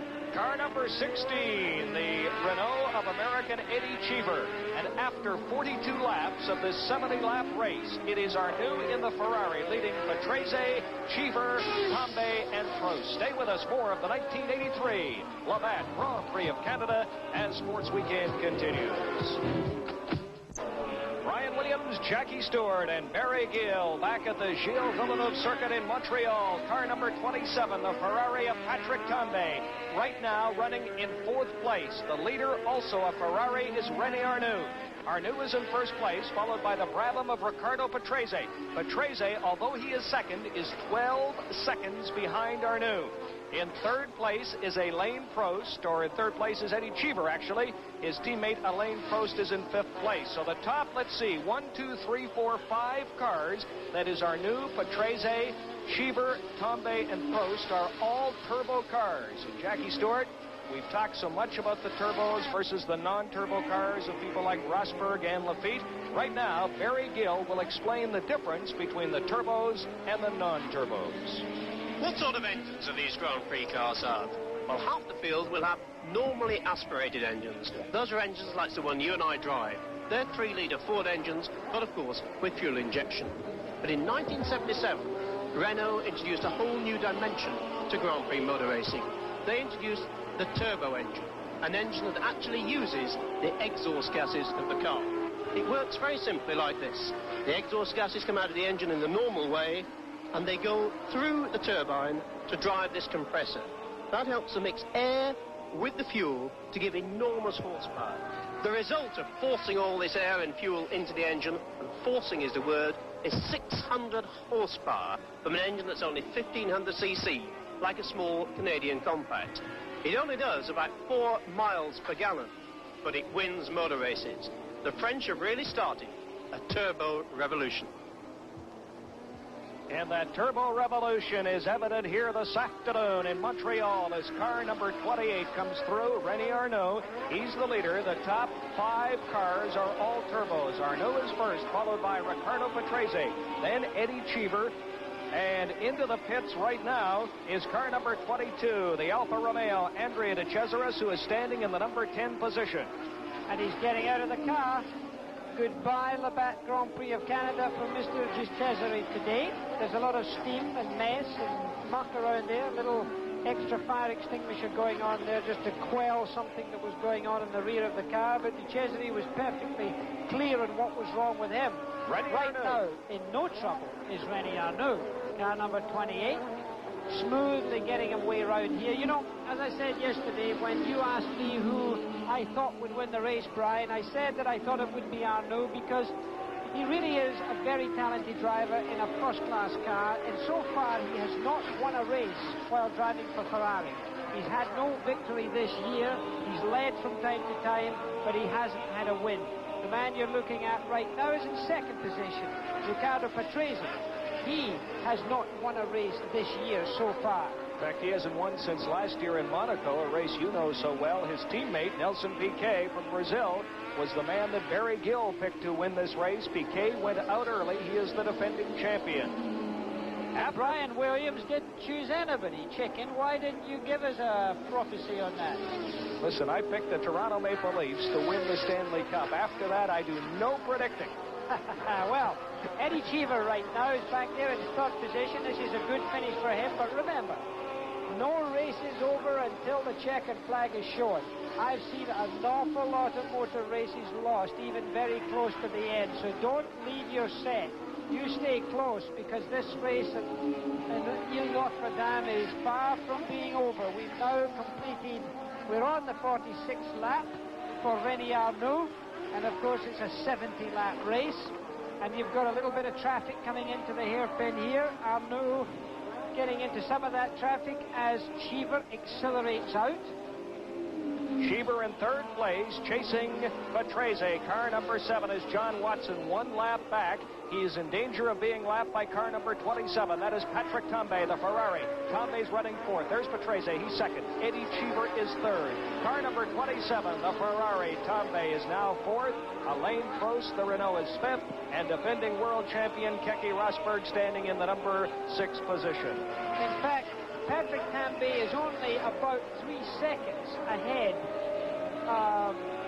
Cheever is only 3 seconds ahead of Tambay. So Tambay has a shot at third position here. He's come in, he's put new rubber on, new tires on, which may have helped the handling of his car. So the race is not yet over for that man. He could easily steal away third position from Eddie Cheever. Who knows? Well, it would be very important for car number 27, Jackie Stewart, to steal away third position, because going into today's race, Tambay is third in the world driving standings, only 5 points behind the leader, Alain Prost. And right now, Prost is running in the number 5 position. You're watching live coverage of the Labatt Grand Prix from Canada, and right now, in the pits, Barry Gill. Well, I must say, Jackie and Brian, the Turbos aren't having it all their own way. As you know, Piquet had to drop out, and André de Cesaris, the man who so nearly won the Belgian Grand Prix, has just dropped out because the engine of his Alfa Romeo has failed. So this hot weather is taking its toll on the Turbos. Back to you, Jackie. Thank you, Barry. We're back up in our commentary position. Eddie Cheever right now behind Patrese. Cheever is about to move into second place. He is all over Riccardo Patrese. Now, this is the place to do it. Eddie, my boy, you ran through it there. No, not for him at this moment, but there he is being stopped. It could be a problem here. They're both on the same manufacturer of tires. Eddie Cheever is driving the yellow and white car. Patrese, the blue and white car there, as they go through the far end of the racetrack from here, a slow second gear corner. Accelerating hard, putting 600 horsepower through there. Cheever's looking for a place to go through. He's going an attempt to pass, but not this time. I think maybe there's a slight transmission problem for Patrese because he was slow out of that last corner. He's now taking advantage of Cheever again. Cheever closes up once more. This is the battle for second place. The car on the left, number 16, Eddie Cheever, chasing the Brabham of Riccardo Patrese. They are both some 15 or 16 seconds behind the leader, Arnoux. And then immediately behind him is the Ferrari. You can see the Ferrari 27 of Tambay. He's come into notion there. He is in contention. This race for second, third, and fourth is far from being over. Tambay now looking for Cheever to mess up a little bit the Patrese situation, and therefore by so doing giving him a chance to close a little bit up. It's quite clear to me that Patrese is going slower because these two cars have really got to grips with him as he tries to get through. No, he won't do it right now. This is not the place to pass. It is, however, the place to get into the mirrors. Can he come through here fast enough to slingshot him? Not this time, I fear. The battle for second place between Patrese, Cheever, and Tambay. Patrese in front, the blue and white Brabham, the yellow Renault of Cheever, and the blood-red Ferrari of Patrick Tambay. Now it's a question of driving without any errors. The driver who misses a gear change or just makes the slightest error of judgment will be taken advantage of. Eddie Cheevers has done it! Yes, sir! Cheever has moved into second place. Very clean pass by Eddie Cheever. Now that's what you call snookering the other driver. Now what Tambay tried to take Patrese, because Patrese has now been put off his stroke a little bit, just been made to feel uneasy, and you can see that they've slowed up the field quite a lot because these other cars behind have filled up behind them. That's John Watson. They're of course a lap down, but that doesn't matter. He's still, and look at this, there he goes. The pass has been made by Patrick Tambay, who now puts himself into third position. So the order now is Arno in first, Cheever in second, Patrick Tambay in third, and Riccardo Patrese in the BMW engine Brabham has now put himself back into fourth position. He's definitely in trouble. He's going through a mechanical happening. He's not happy, and you will now see the car of Cheevers and Tambay pulling away from the rest of the field.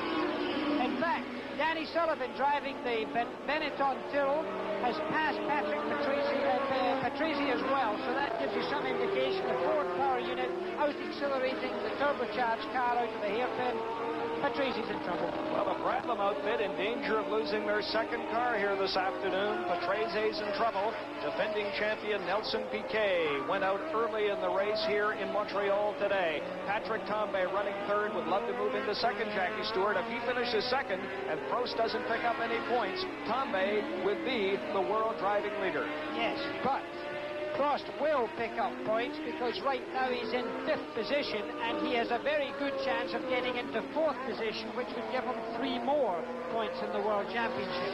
So Patrese now is clinging on to a situation which of course doesn't directly affect him in the World Championship, but does affect his teammate Nelson Piquet, who can only stand on the pit lane and watch. Well, Nelson Piquet started the day in second place in the world standings, 1 point behind Alain Prost, 4 points in front of Patrick Tambay, 5 points in front of Keke Rosberg. At the back end of the circuit, very picturesque here. You can see John Watson there as we come into the slowest corner of the racetrack. The yellow and white car of Eddie Cheever driving with considerable maturity, not even using all of the road as he exited the hairpin. Patrick Tambay close behind him. Eddie Cheever was a great go-kart racer down in Italy for many years. One of the race drivers in Grand-Pri racing today have been kart drivers. It seems to be a very good education for them. Fast part of the racetrack. Oh, and here we have a problem. Who is this? That is Warwick. That's an engine problem. Derek Warwick in the Tolman car 35, and he is through for the afternoon. Warwick was standing in 10th place, but is 2 laps behind the leader, René Arnoux. Well, you can see the fast move here by the emergency crews. There was a little fire there. They were immediately on top of it, snapped it out. Those people, a lot of them are volunteers, amazingly keen in motorsports, and without them, there could be no motor racing. Eddie Cheever, Jackie Stewart said he was in karting. In fact, in 1972, he was the Italian karting champion, number 27, Gilles Villeneuve's number. The Ferrari of Patrick Tambay, Tambay running third. Eddie Cheever, and there we're still dealing with a little fire. When a turbo goes wrong, they have a tendency of going very wrong, and they spill their fuel and gosh knows what outside there, and that's what's still being dealt with. Eddie Cheever has yet to win a Grand Prix, born January 10th, 1957 in Phoenix, Arizona. Right now, 22 seconds behind the leader, René Arnoux. So the battle is definitely for second place between the yellow car, Cheever, and the Ferrari coming up behind him, number 27, Patrick Tambay. Arnoux is the leader by 22 seconds over Cheever. Patrick Tambay is third. In fourth place, Ricardo Patrese. The other Renault, the world driving leader, Alain Prost, is standing in fifth place. And Keke Rosberg, the defending world champion, is sixth. Those are the only cars on the same lap. John Watson is seventh. Gary Boutsen is eighth. Michele Alboreto in the Tyrrell, the winner last week in Detroit, is ninth, and Manfred Winkelhock from West Germany is 10th. Danny Sullivan at Tyrrell is 11th, but Watson, Boutsen, Alboreto, Winkelhock, and Sullivan are all 2 laps behind the leader, René Arnoux. So there the remains of the smoke of the car of Derek Warwick still going up there as our race leader comes into vision. René Arnoux, a mountain man, loves his fishing and loves his hunting, and a family man of the mountains of France. Lives near to Grenoble, great skiing part of France, where the great Jean-Claude Killy won his gold medals at the Olympics in 1968, I believe it was. René Arnoux is 34 years of age, has started 71 Formula One races, has won 4, has finished second on 5 different occasions. 1 week ago today, at about this time in the afternoon, Arnoux was feeling bitterly disappointed in Detroit as he had that big lead. He gave way to Piquet. Piquet then gave way to the eventual winner, Alboreto. Car number 1, the Williams, the first of the non-turbo cars, defending world champion Keke Rosberg from Finland. Rosberg right now is in 6th place, 1 minute and 19 seconds behind the Ferrari of René Arnoux. Well, we're following the reigning world champion, Keke Rosberg, man who flies his own plane. And there you see our wonderful helicopter shot of the Ile Notre Dame. And there is our helicopter with our cameraman legs dangling out of it. One of our 22 cameras around this wonderful racetrack of 4.41 kilometers and 2.74 miles. I ran around it the other day, as did Brian, another time, another hour. I ran around it twice, though. Well, one-upmanship, that's all I call that. But did you run it round as quickly as I did? No, I didn't. I didn't qualify. Right now, this man in car number 27, Patrick Tambay, was in our picture. There he goes again, flashing through the screen. 1957, you said, that the young man Eddie Cheevers, who leads Patrick Tambay in this race, was born. My goodness, in 1957, I was winning the West of England Shooting Championship for clay pigeon shots. So there we are. That's a long time ago. I had just got my driving license when he was born. That makes me feel older than I really am. As a matter of fact, yesterday was your birthday. 44, happy birthday. Well, thank you. There's a man of 34 years of age driving there right now. I retired when I was 34. I don't think René Arnoux has any idea of retiring right now. When you retired, I am told that one of your 2 sons had a great suggestion for future employment. Yeah, he felt I was going to have trouble making money in the future, and what he suggested was that I drive the school bus as regular income for the family. Gladly, I haven't had to do that quite yet, but I did go and drive the school bus, took everybody home one night, which I'm not sure was a highlight of their life. They've probably never been the same since. René Arnoux, after 53 of 70 laps here in Montreal, now increasing his lead. His lead is 21.5 seconds over the number 16 Renault of American Eddie Cheever. In third place, the other Ferrari, Patrick Tambay, 23 seconds behind René Arnoux. Barry Gill. Well, Jackie, we've heard of people coming in because their tyres are wearing out. Nigel Mansell in the John Player Lotus has, believe it or not, made 6 pit stops for changes of tyres. The reason being, his tyres are so sticky, they're picking up all the rubber from the track, and it's like driving on lumps of jellies with ball bearings on them. This is the sort of stuff he's picking up, undrivable, so Nigel Mansell has retired. One of the strangest stories I've ever heard in Grand-Prix racing. Back to you, Brian. And our thanks to Barry Gill. Barry from London, England, joining us here this afternoon, doing an outstanding job in the pits. That is Alain Prost. Car number 15. I think who's just passed Ricardo Patrese. He has. It looks to me that on our lap chart here, he has not yet completed this lap. So therefore, I think you'll see the pass as we look at it in slow motion. and that is Alain Prost. Very important pass for the World Championship, because Alain Prost, by getting himself into 4th position, will pick up 3 points in the World Championship, giving him, if he can hold that, a lead of 4 points over Nelson Piquet, the Brazilian driver in the race for the championship. And of course there's Patrick Tambay. Tambay would love to catch Prost here today in the world standings. He's currently 3rd, but if Prost finishes 4th, Tambay will not catch him. Prost will still be the leader. Piquet, who was 2nd, or is 2nd right now, not counting this race, is already out of the race here. Will pick up no points today. Car number 15, Alain Prost.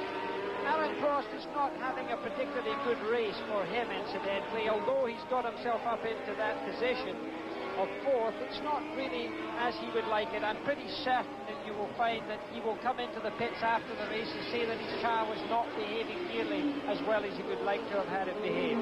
He is 28 years of age. Has started 49 Formula One races, has won 7. And after 54 laps here in Montreal, the warm summer sunshine is not affecting those turbos. Arnoux is a turbo, Cheever is a turbo, Tambay a turbo, Prost and Patrese all turbos, until we get down to Keke Rosberg and the Williams non-turbo Ford. We thought the heat might affect the turbos. It is not, Jackie. Well, in fact, if Patrese doesn't improve his position rapidly, in fact, Keke Rosberg will be getting ahead of him as well. And in fact, we've got a situation in the pits. One of the Renaults have gone into the pits. And it is Prost. It is Alain Prost. This is now unscheduled, because he's already been in the pits once. Look, they don't know what they're doing.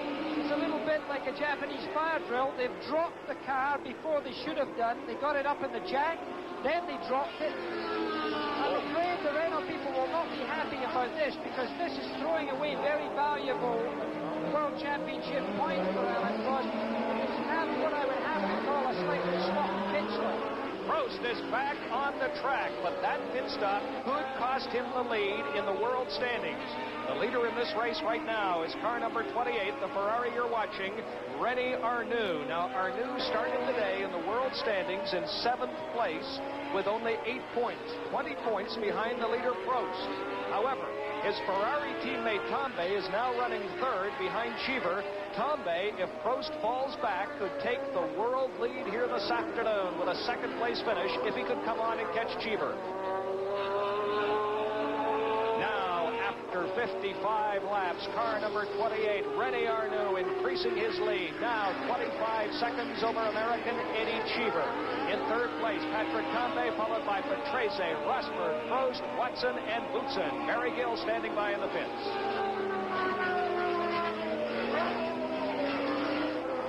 And with me now, Raoul Vassell from the Ligier team. Raoul, what happened to you?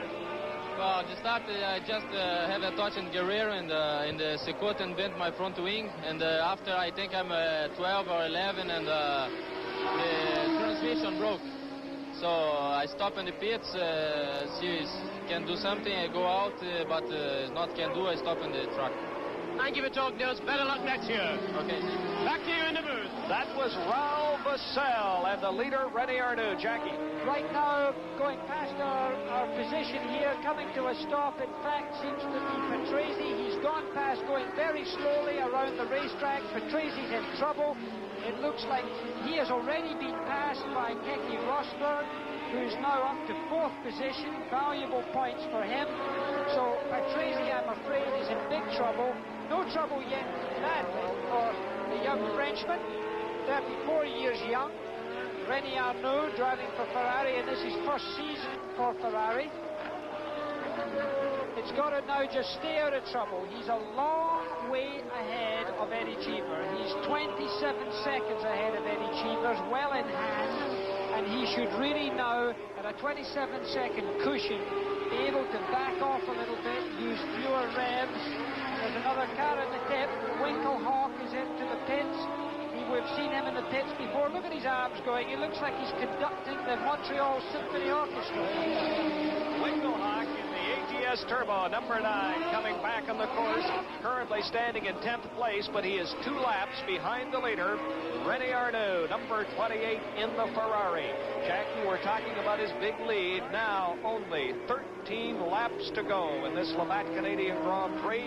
He could lose a second a lap and still win by 14 seconds. Yes, but you know, for a driver, he doesn't want to lose too much because you lose your pace and you lose your balance. And when you do that, you can start to lose concentration, and therefore that is the time where you make errors. Keke Rosberg still driving very hard because keep in mind he's got himself up into 4th position. That's pretty impressive. And remember, this is the Ford normally aspirated engine. I in fact forecasted a normally aspirated Ford would finish in the first 4 or 5, and sure enough we've got Keke Rosberg into 4th place. Keke Rosberg started the day in 4th place in the world standings, 12 points behind the leader Alain Prost. Keke Rosberg starting his 59th Formula One race. He has won 2 of them. One of those wins came this year in Monaco. Here's Patrese into the pits. Patrese right now is 5th. His teammate, Nelson Piquet, the winner here last year, went out early. Patrese into the pits, and we are attempting to communicate with Barry Gill. Is Barry Gill in the pits to talk to Patrese? Just 1 minute ago, I saw Gordon Murray, the chief engineer of Brabham, pick up his briefcase, close it, and walk away. And this was the reason. He knew that Patrese's race was over. He's on his way to the airport, and here's one of the most disappointed men in Montreal today. Talking of disappointment, Alain Prost. Alain Prost came in for a pit stop which was not scheduled. 26 seconds. Let's talk to Brabham team manager Herbie Blatch to find out if he knows exactly what happened to Patrese. What happened? We've got a gearbox problem. This really hasn't been Brabham's day, has it? No, it hasn't. Very sorry. Thanks for talking to us, Herbie. Back to you in the box, Jackie. Well, there's here back up. Here we have no problems, as we can see, for our race leader, René Arnoux. We've noticed that Winkelhock, the German driver, he seems to be in transmission trouble also. We've got 14 different nationalities of drivers competing in this Labatt Grand Prix of Canada.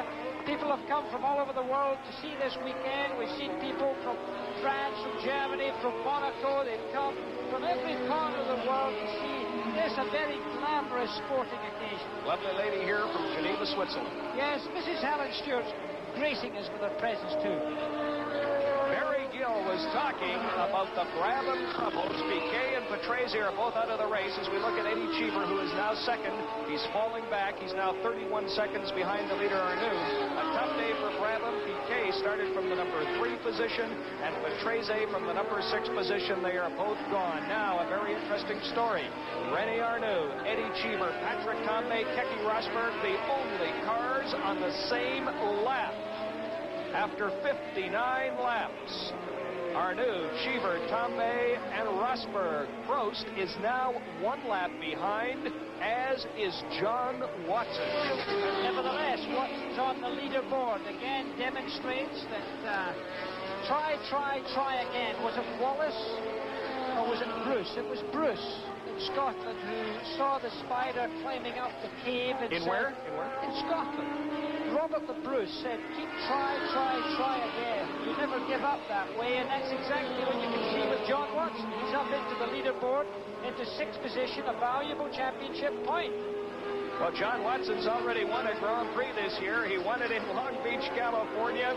He was on the leaderboard last week in Detroit. Talking about perseverance, René Arnoux, who started in the pole position, blew an engine this morning in practice. They put in a new engine. It has been absolutely perfect, as he now has a 34-second lead over the 2nd-place car, American Eddie Cheever in his Renault. 10 laps to go, and we'll return for the finish of the 1983 Labatt Grand Prix of Canada.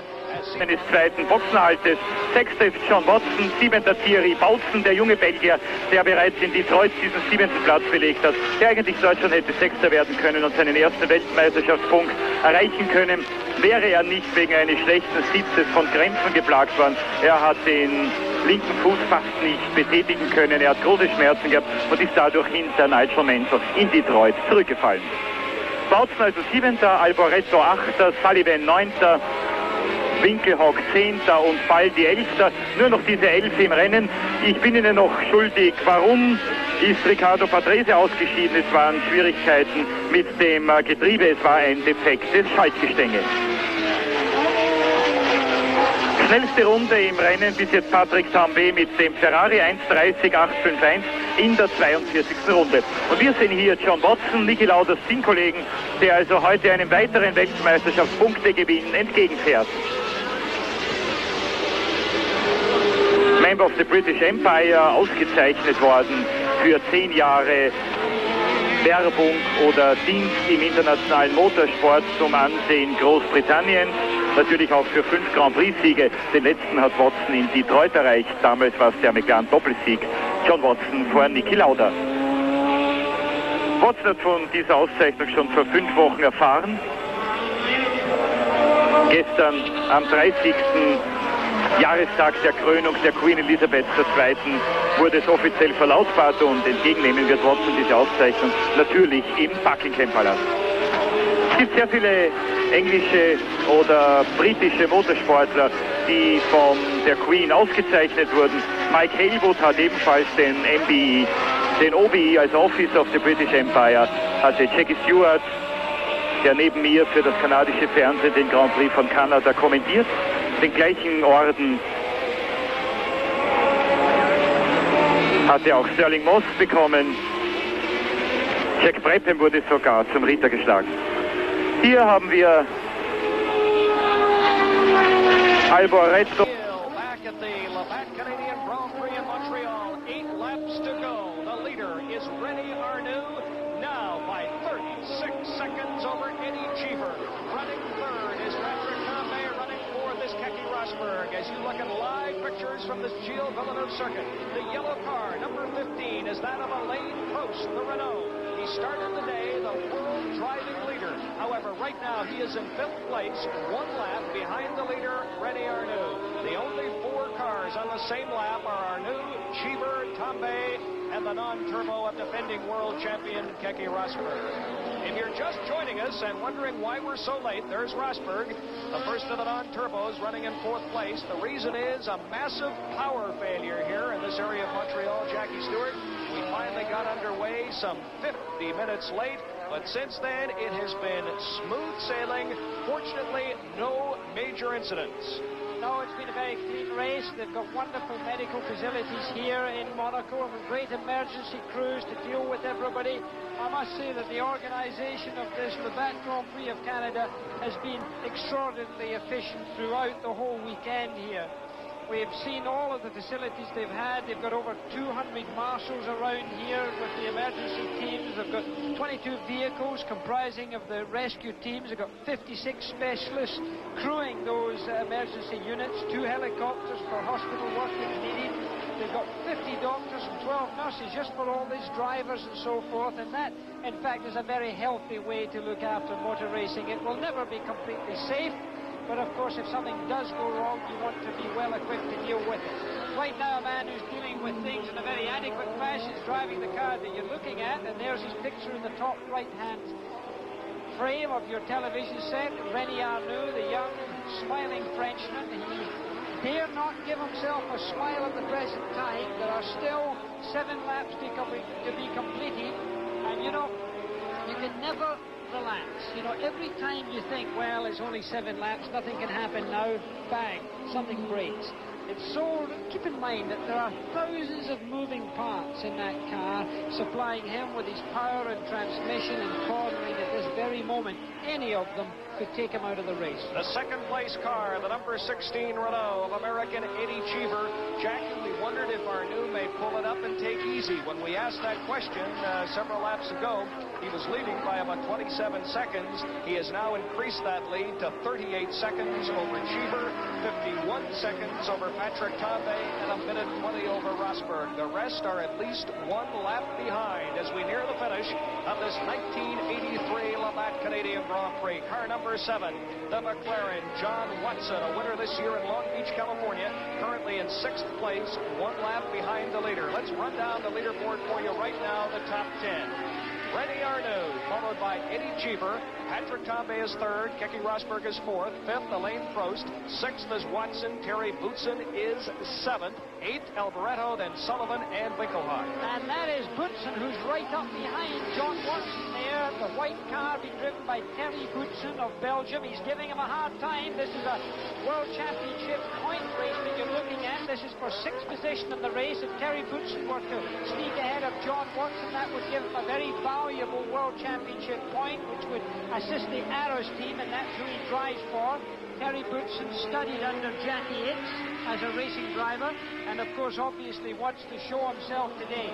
What an accomplishment that would be if Boutsen can pick up a point as we watch him chase McLaren. This is only his third Grand Prix start. He started in Belgium, then started last week in Detroit. Here is his third start today in Montreal. And Thierry Boutsen in the Arrow, car number 30, currently in 7th place, chasing number 7, John Watson. Well, John's already using parts of the racetrack, which he would not normally drive on, just to keep him a little bit ahead of Boutsen as Boutsen comes along, and he's hit him. His front wing has gone off. He hit him in the front wheel.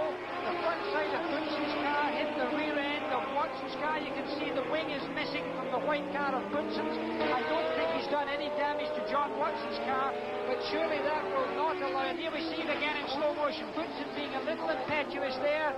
He hits the back end of the car of John Watson. Watson used his traditional line. Now, what's that do to the car? Well, Boutsen's car will not now be getting the aerodynamic assistance that would normally be pressing the car down firmly on the front end of the vehicle.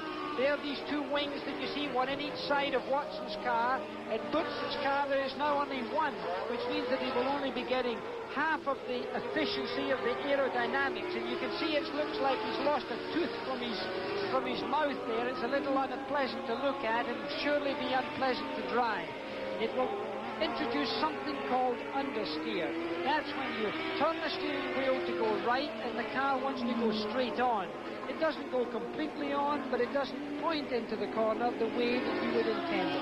Well, it certainly looked like Thierry Boutsen from Belgium would pass John Watson and move into 6th place, but with the wing missing, Boutsen, I doubt, will be able to catch Watson here. Only 4-5 laps to go in this 1983 Canadian Grand Prix. What you saw just now, Brian, was a little bit of exuberance in youth.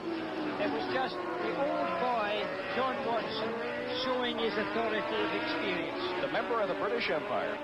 He got awarded by Her Majesty the Queen the MBE just the other day. There you have our leaderboard. After 65 laps, Rene Arnoux of France, Eddie Cheever of America. Then third place, Patrick Tambay of France, Keke Rosberg of Finland, Alain Prost of France, and John Watson of Northern Ireland, Belfast, in the United Kingdom.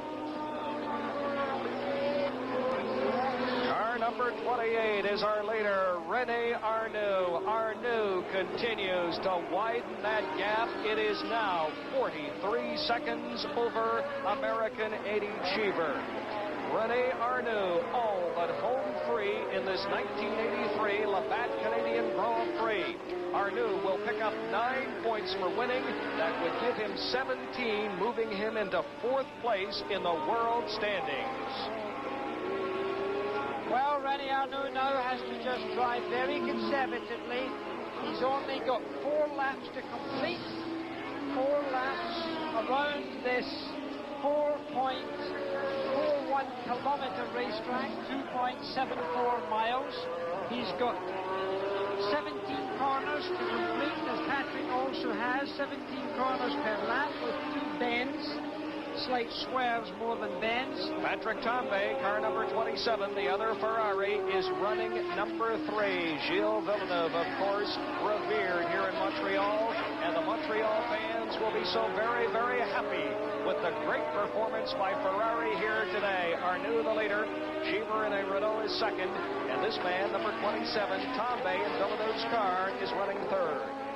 I suspect that we will find that indeed Patrick Tambay is going a little bit faster than Cheever right now, because just looking outside our commentary position, he seems to be closing the gap just a wee bit.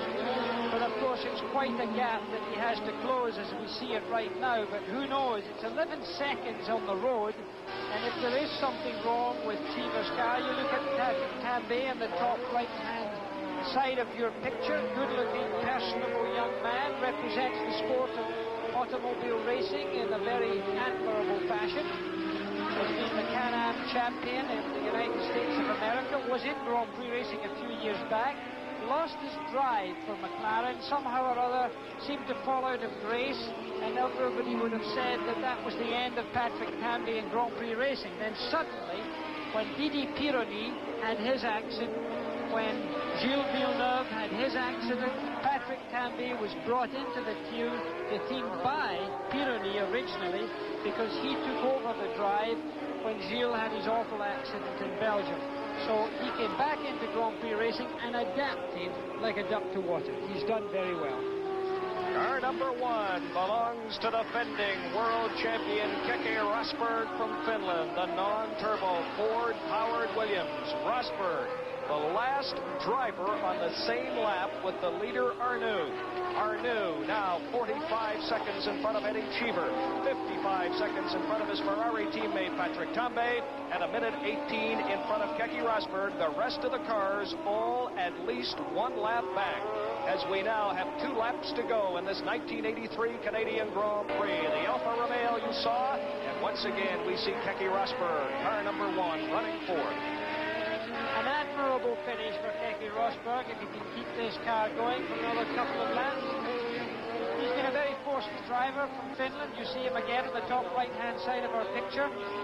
He's never been the smoothest, gentlest driver on a car, but he's been very effective. His win in the Grand Prix of Monaco this year was, in my mind, the best drive that he's ever had. He drove under very difficult conditions. The track was wet at the beginning of the race. He was driving on dry tires, and he surely did a wonderful job. So therefore, my hat off to him. He's again shown that the normally aspirated Ford engine can still do it, but not well enough to keep up with this man who's our leader. René Arnoux, 34 years of age, starting his 72nd Grand Prix, and now appearing ready to win his 5th race. Arnoux increasing the lead. He continues to go faster. Cheevers now trails him by 46 seconds. Tambay by 56 seconds. Well, of course, he just has to take it easy now. There's no point in pushing at this stage. He can't afford to make any mistakes. We're looking towards our flag man as he comes out of the slow corner. He will be given 1 lap to go. The flag man will put up 1 finger in the air. There it is. There you see it. We look at our commentary position. The man with the checkered flag has now taken it from the rack, and now René Arnoux is on this 17th and final lap around this racetrack. Ferrari trying to win here in Montreal for only the 2nd time. The first winner, the late Gilles Villeneuve in 1978. Alan Jones won in 79 and 80. Jacques Lafitte won in 1981.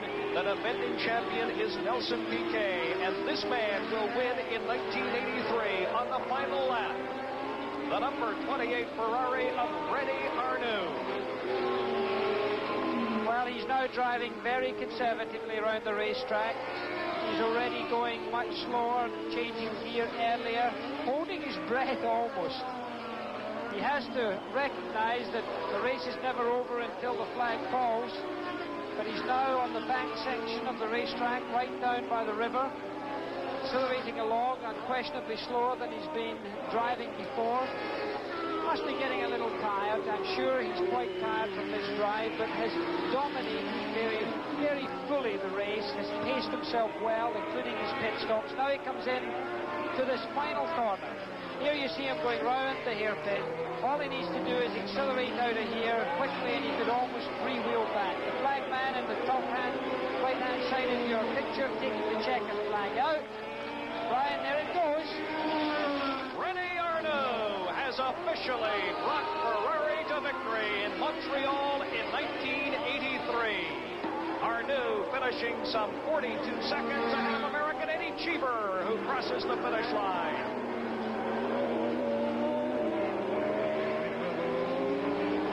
Eddie Cheever, 16, finishes second. Patrick Tambay finishes third.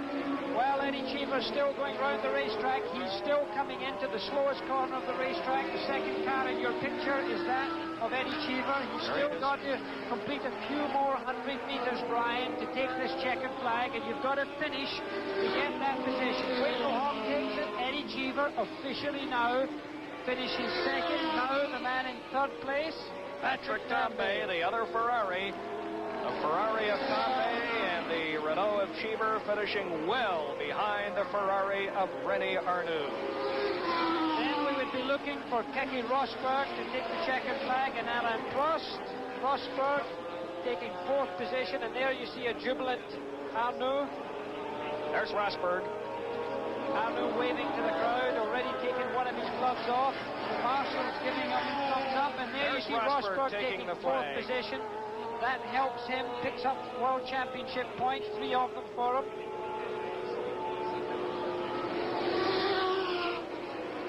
And the final standings in the 1983 Labatt Canadian Grand Prix. Ferrari dominates the day. René Arnoux, the winner. The Renault of American Eddie Cheever was second. The other Ferrari, Tambay, finishing third. The non-turbo car of Keke Rosberg's fourth. That is Manfred Winkelhock in the ATS. Turbo Winkelhock has finished in 10th place, or was in 10th place. Well, he's stopped, as you can see, but there is a car still coming slowly around the racetrack, the Ferrari, being driven by René Arnoux, being taken into the scrutineering area. The technical committee will have to inspect the car before official confirmation of this victory will be announced. So the results that we give to you are subject to official confirmation. We should salute Jackie Stewart, the pit people here in Montreal. They've done a fine job, no problems with the fuel changes today. Alboreto congratulating René Arnoux, the winner of last week's Grand Prix in Detroit, congratulating René Arnoux, taking his balaclava off. Look, you can see he's gaunt, he's tired, you can see he's lost a little bit of weight. It's certainly no easy matter, waving his driving glove to the crowd, obviously jubilant people, very happy for him. He's done a good job, this young man, and we'll be back to this live presentation in the Montreal circuit of Gilles Villeneuve in just a few minutes. Der Autostoppdienst funktioniert. Hier wird Manfred Winkelhock zurückgebracht, und zwar von dem Alpha-Fahrer Mauro Baldi. Meine Damen und Herren, wenn ich noch nachtragen darf, Niki Lauda ausgeschieden wegen eines Drehers beim Versuch, Bruno Giacomelli, den italienischen Tollman-Piloten, zu überholen. Damit ist Niki Laudas Negativserie in Kanada leider weitergegangen. Der nächste Grand Prix für Sie in 5 Wochen, und zwar am 17. Juli, großer Preis von England, das klassische Ereignis der Formel 1 auf dem umgebauten Flughafenkurs von Silverstone. Für heute darf ich mich von Ihnen verabschieden, wünsche Ihnen noch eine sehr gute, angenehme Nacht und darf Sie noch auf unsere morgigen Sportsendungen hinweisen. Kurz nach 20 Uhr in FS1 unsere aktuelle Sportinformationskurzsendung, und dann natürlich wie jeden Montag der Sport am Montag. Gute Nacht und auf Wiedersehen. 1983 Labatt Canadian Grand Prix. The man on the right, leaning on the cab of the truck, is René Arnoux. Jackie Stewart, we had a delay, maybe 45 minutes to an hour because of a massive power failure here earlier this afternoon. But once things got rolling, it was smooth sailing for René Arnoux. He started in the pole position, led for the first 35 laps, came in for a fuel stop, but Trezé and the Brabham led for laps 36, 37, and 38.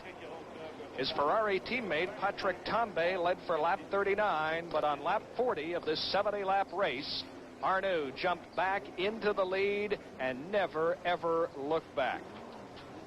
Well, it's been a wonderful race. We're waiting for the group to assemble on the victory rostrum. I must congratulate, as I said, all of the organizers.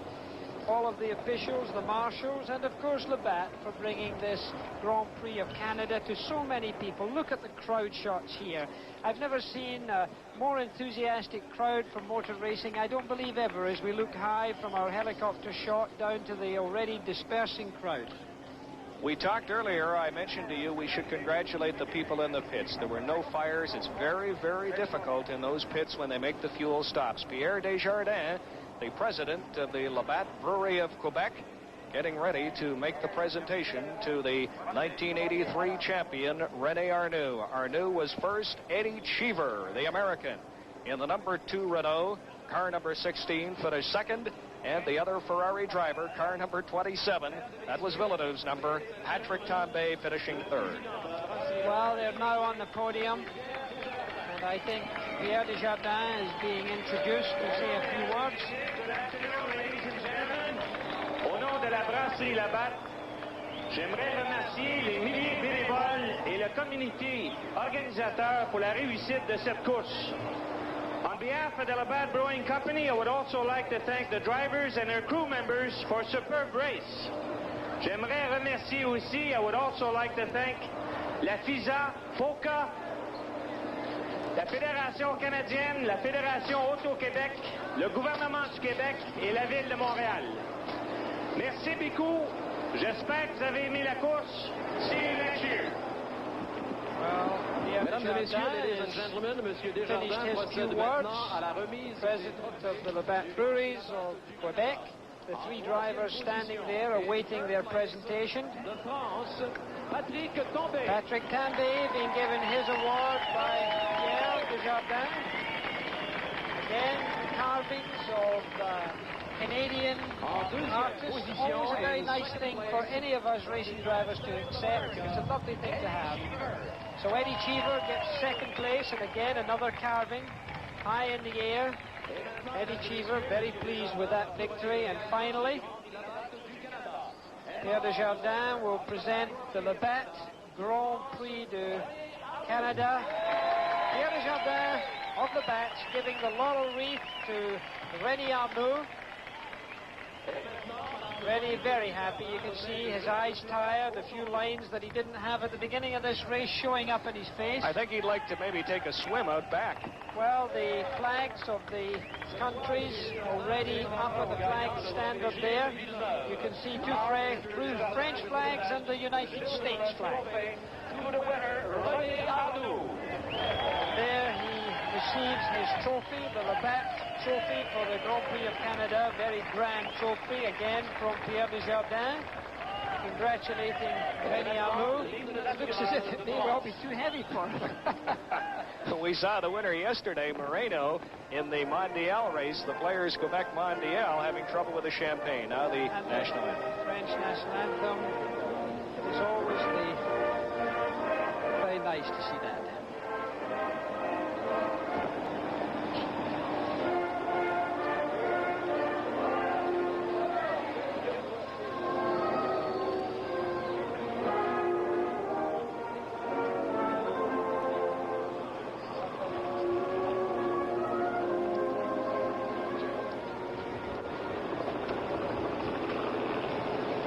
René Arnoux still there, changing hats.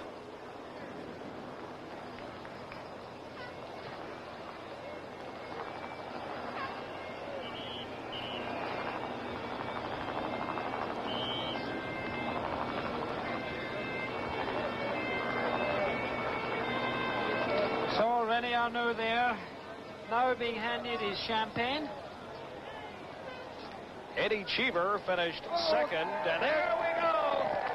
There goes the champagne.